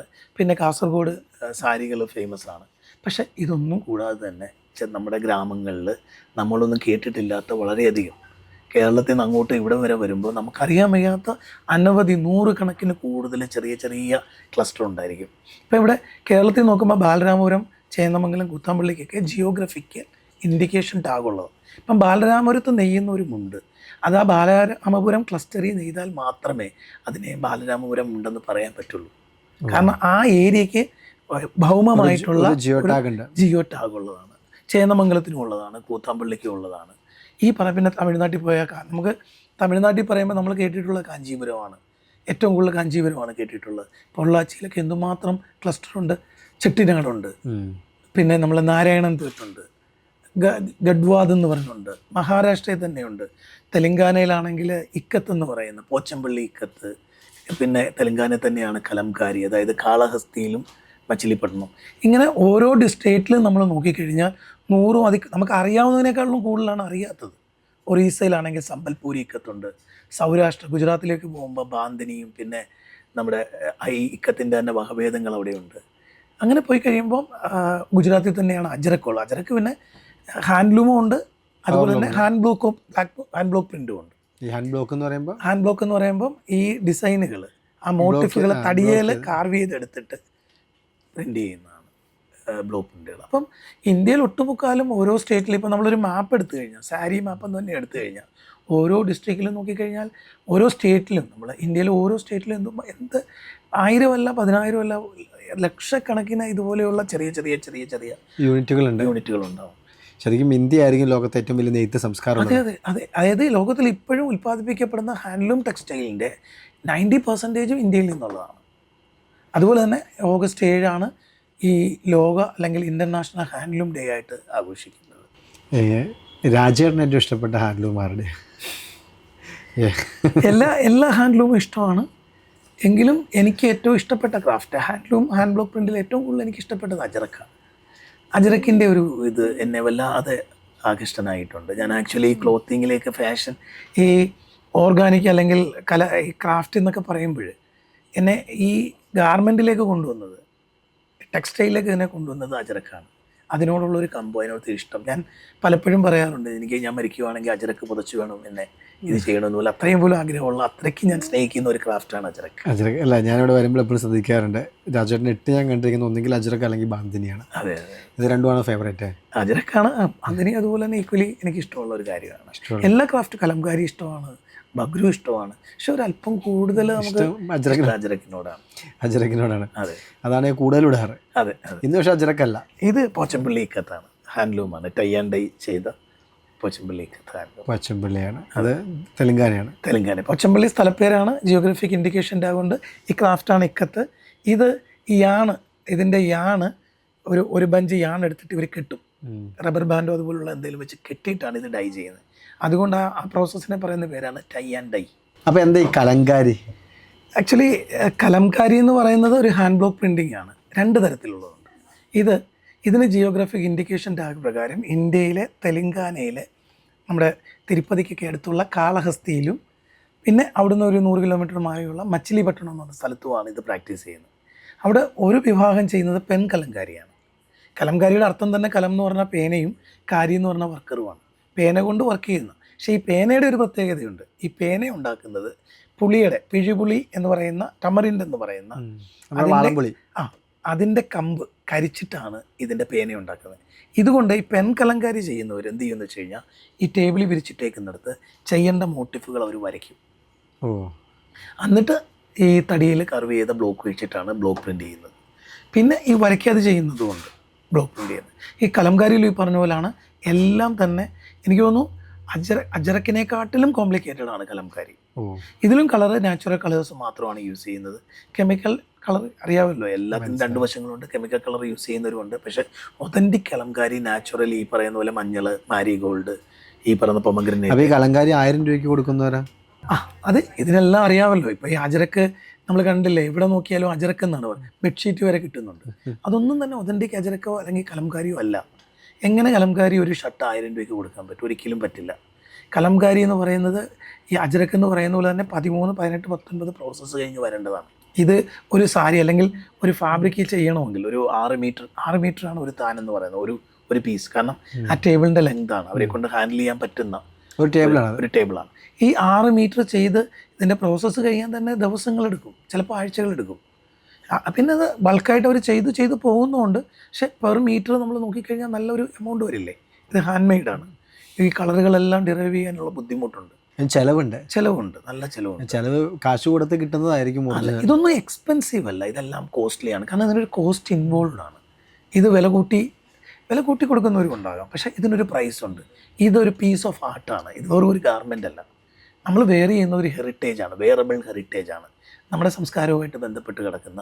ഈ അജരക്ക് എന്ന് പറയുന്ന മോഹൻജോദാര, ഹാരപ്പ ഈ സിവിലൈസേഷന് മുന്നേ തന്നെ ഉണ്ടായിരുന്നു, അല്ലെങ്കിൽ ഈ സിവിലൈസേഷനിൽ ഇത് യൂസ് ചെയ്യപ്പെട്ടിട്ടുള്ള തെളിവുകളുണ്ട്. ആർക്കിയോളജിസ്റ്റുകൾ നടത്തിയിട്ടുള്ള ഗവേഷണങ്ങളിൽ അവർ കുഴിച്ചെടുത്തിട്ടുള്ള പ്രതിമകളിലുമൊക്കെ ഈ അജരക്ക് ടർബനും ഷോളും ഒക്കെ ഇട്ട രാജാക്കന്മാരുടെയൊക്കെ കുത്തി വെച്ചിട്ടുണ്ട് അവിടെ. അപ്പോൾ ഈ ഒരു കാലം മുതലേ ഡിറൈവ് ചെയ്ത് വന്ന 3000-5000 വർഷം മുമ്പ് തൊട്ടേ ഉണ്ടായിരുന്നു ഇത് പ്രാക്ടീസ് ചെയ്തുകൊണ്ട് വന്നത്. പക്ഷേ ഇത് ഫാഷനിലേക്ക് വന്നിട്ട് ഈ ഒരു നൂറ്റാണ്ടിലാണ് വന്നത്.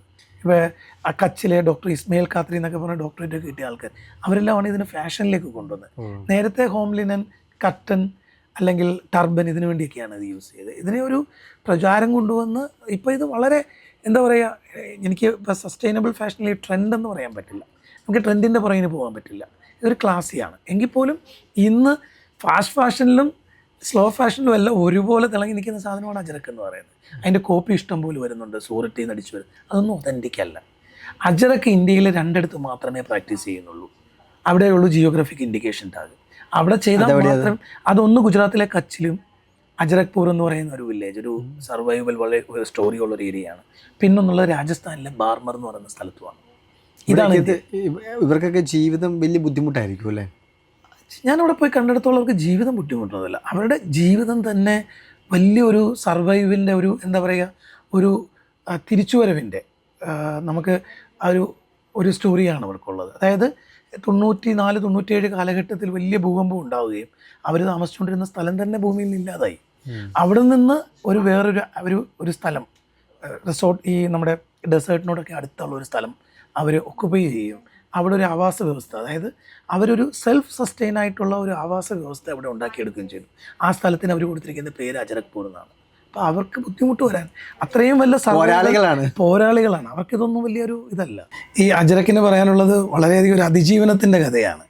അതായത് എല്ലാം തീർന്നു എന്ന് പറയുന്നിടത്തു നിന്ന് ഉയർത്തെഴുന്നേൽക്കുന്ന ആ ചാരത്തിൽ നിന്ന് പറന്നു വരുന്ന ഫിനിക്സ് പക്ഷിയെ പോലെയാണ് ഈ അജരക്പൂരിലെ ആർട്ടിസാൻമാർ. അല്ല, ശരിക്കും പറഞ്ഞാൽ കേരളത്തിലും എല്ലാ ആൾക്കാരും സ്ട്രഗിളിൽ നിന്ന് പറന്നുയർന്ന ആളുകളാണ് നമുക്ക് ചുറ്റുമുള്ളത്. ശരിക്കും ഓരോ ഹാൻഡ് പ്രിൻറ്റിന് പിന്നിലും, ഓരോ നമ്മളിവിടെ കാണുന്ന ഓരോ സാരിക്ക് പിന്നിലും, ഓരോ മുണ്ടിന് പിന്നിലും ഒരു കച്ചവടം മാത്രമല്ല, അവിടെ ഒരു സംസ്കാരമുണ്ട്, ഒരു പൈതൃകമുണ്ട്, ഒരു ചരിത്രമുണ്ട്. അതിനെ നമ്മൾ ശേഷിപ്പുകളായിട്ട് ജനങ്ങളിലേക്ക് എത്തിക്കുന്നതിന്, അതിനെ പിടിച്ചു നിർത്താൻ എടുക്കുന്ന ഒരു എഫേർട്ടുണ്ട്. ശരിക്കും ഭയങ്കര അഭിനന്ദനം അർഹിക്കുന്ന ഒരു കാര്യം രാജേട്ടൻ്റെയൊക്കെ പെടുന്നു. കാരണം 45 ലക്ഷം രൂപ ശമ്പളമുള്ളൊരു വ്യക്തി അത്ര ഒരിക്കലും ഇതിൽ നിന്ന് വരുമാനം കിട്ടുമെന്ന് ഞാൻ കരുതുന്നില്ല. പക്ഷെ അത് വിട്ട് കാണാനായിട്ട് ഇവിടെ വന്നിരിക്കുന്ന ഒരു പോരാട്ടത്തിന് വേണ്ടിയിട്ടും കൂടിയാണല്ലോ. അതെ, അപ്പോൾ ആ പോരാട്ടത്തിൽ നമുക്കെന്ത് കിട്ടും എന്നുള്ളത് മാത്രമല്ലല്ലോ, എല്ലാവർക്കും നമുക്കെന്ത് ചെയ്യാൻ പറ്റും എന്നുള്ളത് കൂടിയാണ്. ആ പഠിത്തത്തിൽ ഇതിൽ നിന്ന് അനന്ത സാധ്യതകളുള്ള അനന്ത സാധ്യതകൾ പറഞ്ഞപ്പോൾ എന്നോടൊരു വാക്ക് ഉപയോഗിച്ചിരുന്നു, ഫാബ് ഇന്ത്യ പോലെ. ആക്ച്വലി ഫാബ് ഇന്ത്യ പോലെ എന്ന് പറയുമ്പോൾ ഞാൻ പറഞ്ഞല്ലോ, ഞാനൊരു 27 വർഷത്തിൽ കൂടുതൽ ഫാബ് ഇന്ത്യയുടെ കസ്റ്റമർ ആയിരുന്നു. അപ്പോൾ ഫാബ് ഇന്ത്യ എപ്പോഴും നമുക്കൊരു സ്റ്റഡി മെറ്റീരിയൽ തന്നെയാണ് ഇന്ത്യയിൽ. പക്ഷേ ഞാൻ ഫാബ് ഇന്ത്യയിൽ നിന്ന് പഠിച്ചപ്പോൾ ഫാബ് ഇന്ത്യയിലെ കുറച്ച് ഗ്യാപ്സ് ഉണ്ട് അവിടെ ഉള്ളത്. കാരണം അത് അത്രയ്ക്ക് വലിയൊരു സെഗ്മെൻറ്റിലേക്ക് ഇത് മാറുമ്പോൾ ഇതൊരു കോർപ്പറേറ്റ് സെഗ്മെൻ്റ് ക്യാരക്ടറിലേക്ക് പോകാം. കാരണം മാസ് പ്രൊഡക്ഷൻ ഇതിലത്ര സാധ്യമല്ല.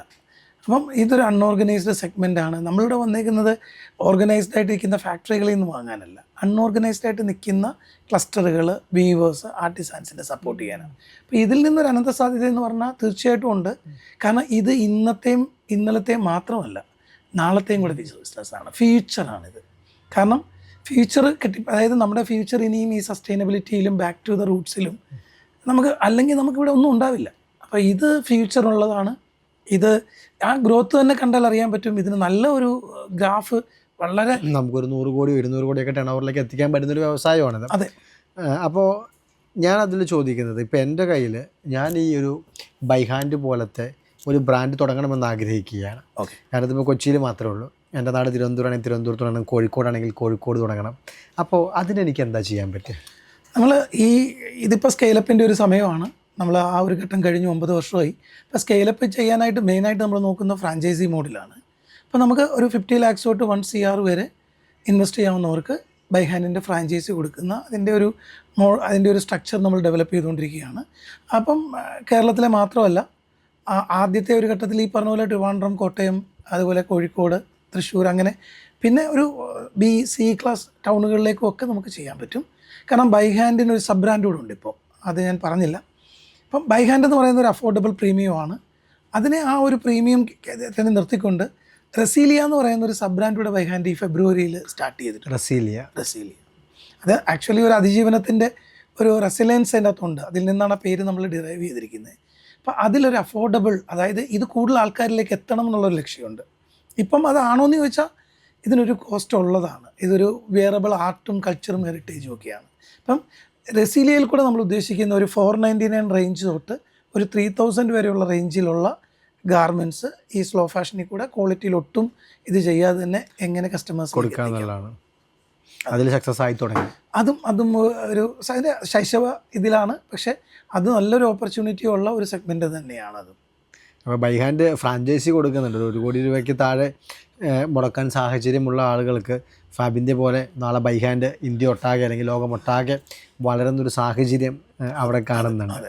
അപ്പോൾ ഞാൻ എപ്പോഴും ചോദിക്കണം ചിന്തിക്കാറുണ്ട്, ജീവിതത്തിൽ ഒരുപാട് രാജ്യങ്ങൾ കണ്ട് ഒരുപാട് കാര്യങ്ങൾ ചെയ്തു, ഒരുപാട് കച്ചവടങ്ങളുടെ ഭാഗമായിട്ടൊക്കെ പല കാര്യങ്ങളും ചെയ്തു. ജീവിതത്തിൽ ഏറ്റവും സന്തോഷം തോന്നിയ ഒരു നിമിഷം എന്തായിരിക്കും? ജീവിതത്തിൽ ശരിക്കും പറഞ്ഞു കഴിഞ്ഞാൽ പല നിമിഷങ്ങളുണ്ട്. നമ്മളെ ഞാനിപ്പോൾ ഒരു ബാങ്കിൻ്റെ മാവേലിക്കര ഫെഡറൽ ബാങ്കിൻ്റെ ബ്രാഞ്ചിൽ ചെല്ലുമ്പോൾ എൻ്റെ ബിസിനസ് കാർഡ് അറിയാതെ പോക്കറ്റിൽ നിന്ന് താഴെ വീഴും. അതെടുക്കുന്ന അവിടുത്തെ ഒരു അസിസ്റ്റൻറ്റ് മാനേജർ അവരെന്നും എന്നെ കാണുന്നു, പക്ഷെ അവർക്കറിയില്ല ബൈ ഹാൻഡ് ഞാനാണ് ബൈ ഹാൻഡിൻ്റെ സാരഥി എന്നൊന്നും അവർക്കറിയില്ല. പക്ഷെ പെട്ടെന്ന് അവർ ആ കാർഡ് എടുത്ത് എൻ്റെ തന്നിട്ട് ചോദിച്ചു, സാർ ഇപ്പോൾ ബൈ ഹാൻഡ് ആ രാജേന്ദ്ര പ്രസാദാണോ സാർ എന്നോട് ചോദിച്ചു. അപ്പോൾ അങ്ങനെയൊന്നും അറിയപ്പെടുന്നത്, അതായത് ഇങ്ങനൊരു സംരംഭം തുടങ്ങി ഒരു നോബൽ കോസിനായിട്ട് തുടങ്ങിയിട്ട് ആൾക്കാർ അറിയപ്പെടുന്നു എന്ന ആൾക്കാരുടെ ഇടയിലൊരു എന്നെ മനസ്സിലാക്കുന്നുണ്ടെന്നുള്ള വളരെ സന്തോഷം നൽകുന്നൊരു കാര്യമാണ്. പിന്നെ നമുക്ക് ഈ കസ്റ്റമറിൻ്റെ റിവ്യൂസ് വരുമ്പോൾ, അതായത് അവർ സാറ്റിസ്ഫൈഡ് ആണ്, പ്രോഡക്ട്സിലും സർവീസിലും ഒക്കെ സാറ്റിസ്ഫൈഡ് എന്ന് പറയുമ്പോൾ വളരെ സന്തോഷം ഉണ്ടാകുന്നുണ്ട്. പിന്നെ പൊതുവേ ഞാൻ എപ്പോഴും എല്ലാത്തിനെയും പോസിറ്റീവായിട്ട് കാണണമെന്നാകെ, എപ്പോഴും പറ്റിയൊന്നുമില്ല മനുഷ്യനാണ്, എങ്കിലും എല്ലാത്തിനെയും പോസിറ്റീവായിട്ട് കാണാം. ദുഃഖമാണെങ്കിലും സന്തോഷമാണെങ്കിലും അതിനെ അക്സെപ്റ്റ് ചെയ്യാൻ ആഗ്രഹിക്കുന്ന ഒരാളാണ്. അപ്പം ഇതൊക്കെ സന്തോഷം തരുന്ന മൊമെൻറ്റുകളാണ്. പക്ഷേ ഇനിയും അതിലും കൂടുതൽ വരേണ്ട മൊമെൻറ്റുകൾ, ഏറ്റവും കൂടുതൽ സന്തോഷം തോന്നേണ്ട മൊമെൻറ്റുകൾ ഇനി വരാനിരിക്കുന്നതാണ്. ഇതിൽ പറഞ്ഞ ദുഃഖം തോന്നിയ മൊമെൻ്റ് എന്നുള്ളതാണ്. എന്തായിരിക്കും അപ്പോൾ ദുഃഖം തോന്നിയ മൊമെൻറ്റ്? സന്തോഷം മാത്രമല്ല, മനുഷ്യന് ദുഃഖം ഉണ്ടാവണമല്ലോ. ദുഃഖം തോന്നിയ പല മൊമെൻറ്റുകളുണ്ട്. കാരണം ഞാൻ പറഞ്ഞല്ലോ, ഞാനൊരു നാട്ടിൻപുറത്തുകാരനാണ്, ബിസിനസ് മൈൻഡഡ് അല്ല. അപ്പം പലരിൽ നിന്നും ഒരു തിക്തമായിട്ടുള്ള അനുഭവങ്ങൾ ഉണ്ടായിട്ടുണ്ട്. വിശ്വസിക്കുന്നവരിൽ നിന്ന് നമ്മൾ പ്രതീക്ഷിക്കാത്ത രീതിയിലുള്ള ഇത് വരുന്നു. അല്ലെങ്കിൽ നമ്മൾ ഇവിടെ രംഗൂരനെ കണ്ടിട്ടുണ്ടാവും, നമ്മളിവിടുത്തെ സ്റ്റാഫ് എന്നുള്ളൊരു കോൺസെപ്റ്റിലല്ല നമ്മളിവിടെ പോകുന്നത്, ഒരു കൂട്ടായ്മ പോലെയാണ്. അപ്പോൾ ഇവിടെയുള്ള ഓരോരുത്തരെയും നമ്മുടെ കുട്ടികളെ പോലെ കാണുകയും അവരെ നമ്മൾ ആ ഒരു കൂട്ടായ്മയുടെ ഭാഗമായിട്ട് കാണാൻ ആഗ്രഹിക്കുന്ന ഒരാളാണ് ഞാൻ.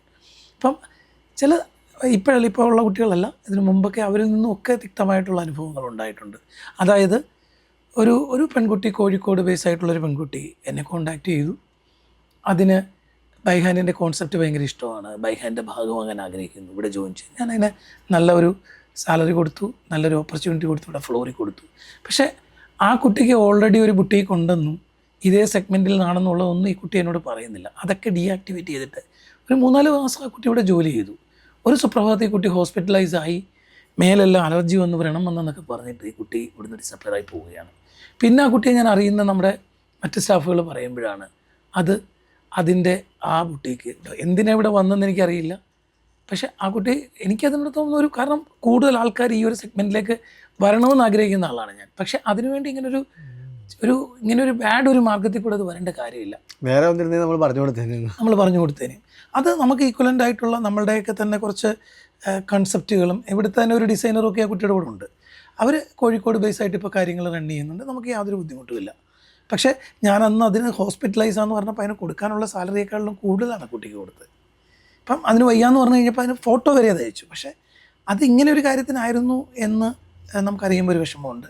പിന്നെ ഇവിടുന്ന് 2-3 ഡിസൈനേഴ്സ് ഇതേപോലെ തന്നെ പോയിട്ട് നമുക്ക് വിഷമം ഉണ്ടാകുന്ന രീതിയിൽ കുറച്ച് കാര്യങ്ങൾ ചെയ്തിട്ടുണ്ട്. ഓക്കെ, ഇങ്ങനെയുള്ള ദുഃഖങ്ങളൊക്കെ ഇത് വരും. അപ്പോൾ ഒരു മൊമെൻറ്റിലേക്ക് നമ്മളെ അതൊന്ന് ദുഃഖത്തിലാഴ്ത്തുമെങ്കിലും ഞാൻ പെട്ടെന്ന് ബൗൺസ് ബാക്ക് ചെയ്യുന്ന ഒരാളാണ്. അപ്പം ഞാനതിനെയൊക്കെ പോസിറ്റീവ് നെഗറ്റീവിനെയൊക്കെ കണ്ടുവരുന്ന ഒരു കാര്യം, ഇതെല്ലാം ചേർന്നാണല്ലോ. രാജേട്ടൻ്റെ ഫോണിൽ എപ്പോഴും ഇങ്ങനെ അമ്മ വിളിക്കുന്നത് കാണാം, അപ്പോൾ നോക്കിയാൽ അമ്മയുടെ ഒരു കോൾ വരുന്നത് കാണാം. അതെ. എന്താണ് അമ്മയുമായിട്ട് ഇത്ര ആത്മബന്ധം? അമ്മ മോൻ തന്നെയാണ്. ഞാൻ വീട്ടിലെ ഏറ്റവും ഇളയതാണ്. 3 പേരാണ് ഞങ്ങൾ. ഒരു മുതിർന്ന സഹോദരനും ഒരു സഹോദരിയും, പിന്നെ ഞാനാണ് ഏറ്റവും ഇളയത്. അപ്പം ഈ ലോകത്ത് ഏത് ഭാഗത്താണെങ്കിലും അമ്മ എന്നെ ആണെങ്കിൽ ഒരു ദിവസം 3 നേരമെങ്കിലും വിളിച്ചിരിക്കും. അമ്മ രാവിലത്തെ ഭക്ഷണം കഴിക്കുന്നതിന് മുമ്പ് ഞാൻ കഴിച്ചോ എന്ന് അറിഞ്ഞു, ഞാനല്ല, എനിക്ക് 3 മക്കളെയും അങ്ങനെ തന്നെ വിളിക്കും. അപ്പം 3 കോള് 100% ഉണ്ട്. ഒന്ന് ബ്രേക്ക്ഫാസ്റ്റിന് മുമ്പ്, ഒന്ന് ലഞ്ച്, ഒന്ന് ഡിന്നർ. മക്കൾ കഴിച്ചോ, അല്ലെങ്കിൽ മക്കൾ എന്ത് ചെയ്യാണ്, വെള്ളം കുടിച്ചോ, ഇതമ്മ എപ്പോഴും ചോദിക്കും. അപ്പം രാജേട്ടനും അങ്ങനെയാണോ തിരിച്ചു മക്കളെ? ഞാൻ പലപ്പോഴും തിരക്കുകളുടെ കൂട്ടത്തിൽ അമ്മയെ അങ്ങോട്ട് വിളിക്കാൻ, പക്ഷെ അമ്മ മറക്കാറില്ല. ചില സമയത്ത് ഞാൻ അമ്മയുടെ കോള് എന്തെങ്കിലും ഇപ്പം നമ്മൾ സംസാരിച്ചുകൊണ്ടിരിക്കുന്ന പോലെ മീറ്റിങ്ങിലോ എന്തെങ്കിലും ചിലപ്പോൾ മറന്നു പോകാറുണ്ട്. പക്ഷെ അമ്മ ഇതൊരു ദിനചര്യയാണ് അമ്മയുടെ. ഈ കോളില്ലാതെ ഒരു ദിവസം പോലും നമുക്കില്ല. ഇപ്പം എനിക്ക് തോന്നുന്നു നമ്മുടെ മാതാപിതാക്കൾ ജീവിച്ചിരിക്കുന്ന ഒരു കാലഘട്ടം അത് തന്നെയാണ് നമ്മളുടെ സുവർണ്ണ കാലഘട്ടം. നമുക്ക് ആ ഒരു ഭാഗത്ത് നമ്മൾ കഴിച്ചോ അല്ലെങ്കിൽ നമ്മളെ കെയർ ചെയ്യുന്ന ആ ഒരു ഇത്. മകൻ്റെ ബൈഹാൻഡിനെ കുറിച്ച് അമ്മയ്ക്ക് എന്താ പറയുന്നത്? അമ്മയ്ക്ക് ശരിക്കും പറഞ്ഞാൽ ഞാൻ പറഞ്ഞല്ലോ, ഞാനൊരു ബിസിനസ്സുകാരനായിട്ട് കാണാൻ അമ്മയ്ക്ക് പറ്റാറില്ല. ശരിക്കും പറഞ്ഞാൽ ഈ ബിസിനസ് തുടങ്ങുമ്പോൾ ഞാൻ ഇതിൻ്റെ നേരം കുറിക്കാനായിട്ട് അടുത്തൊരു ചേച്ചിയുണ്ട് ജോത്സ്യമൊക്കെ ചെയ്യുന്ന ചേച്ചിയുടെ ചെല്ലുമ്പോൾ എന്നോട് അവർ പറഞ്ഞു, മോനെ ഇന്നലെ അമ്മ വന്നിരുന്നു 2-3 പ്രാവശ്യം, എന്നെ ഇതിൽ നിന്ന് തിരിക്കാനായിട്ട് എന്ത് ചെയ്യണമെന്ന് ചോദിച്ചിട്ട് അത്. അപ്പം അങ്ങനെ ഒരു ആറ്റിറ്റ്യൂഡായിരുന്നു. എന്ന് പറഞ്ഞാൽ ഒരിക്കലും ഞാനൊരു ബിസിനസ് തുടങ്ങരുതെന്നോ അതായിരുന്നില്ല, പേടിയായിരുന്നു.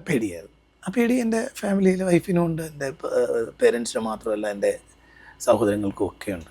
പക്ഷേ അപ്പോൾ അവരുടെ പേടി ഭയങ്കര ന്യായ. 45 ലക്ഷം രൂപ ശമ്പളമുള്ള ജോലിയും വിട്ടിട്ട് ഈ മെൻഷൻ ഇതിൽ വന്നിരുന്ന അവർക്ക് പേടി ഉണ്ടാവില്ലേ? അല്ല, പ്രാക്ടിക്കലായിട്ട് നോക്കുമ്പോൾ പല കാര്യം. പക്ഷേ നമുക്കിതിന് ഇടയ്ക്കൊക്കെ ഓരോ കാര്യങ്ങളുണ്ടല്ലോ പക്ഷേ ഞാൻ വിശ്വസിക്കുന്ന ഒരു കാര്യമുണ്ട്. നമുക്കൊരു 10-18 വയസ്സൊക്കെ കഴിഞ്ഞ് കഴിയുമ്പോൾ നമുക്ക് തീരുമാനങ്ങൾ എടുക്കാനുള്ള ഒരു റൈറ്റ്സ് നമുക്കുണ്ട്. നമ്മൾ എന്ത് ചെയ്യണം. ഞാൻ ഈ തീരുമാനം എടുത്തതിൻ്റെ 44-45 വയസ്സിലാണ്, അല്ലെങ്കിൽ 42 ആ വയസ്സിലാണ്, 40കളിലാണ് ഞാൻ ഈ തീരുമാനം എടുക്കുന്നത്. പക്ഷേ ഞാൻ അതിൻ്റെ കൂടെ ഒരു കാര്യം കൂടെ വിശ്വസിക്കുന്നുണ്ട്. ഒരു പ്രിൻസിപ്പൽ, ഒരു എത്തിക്സാണത്.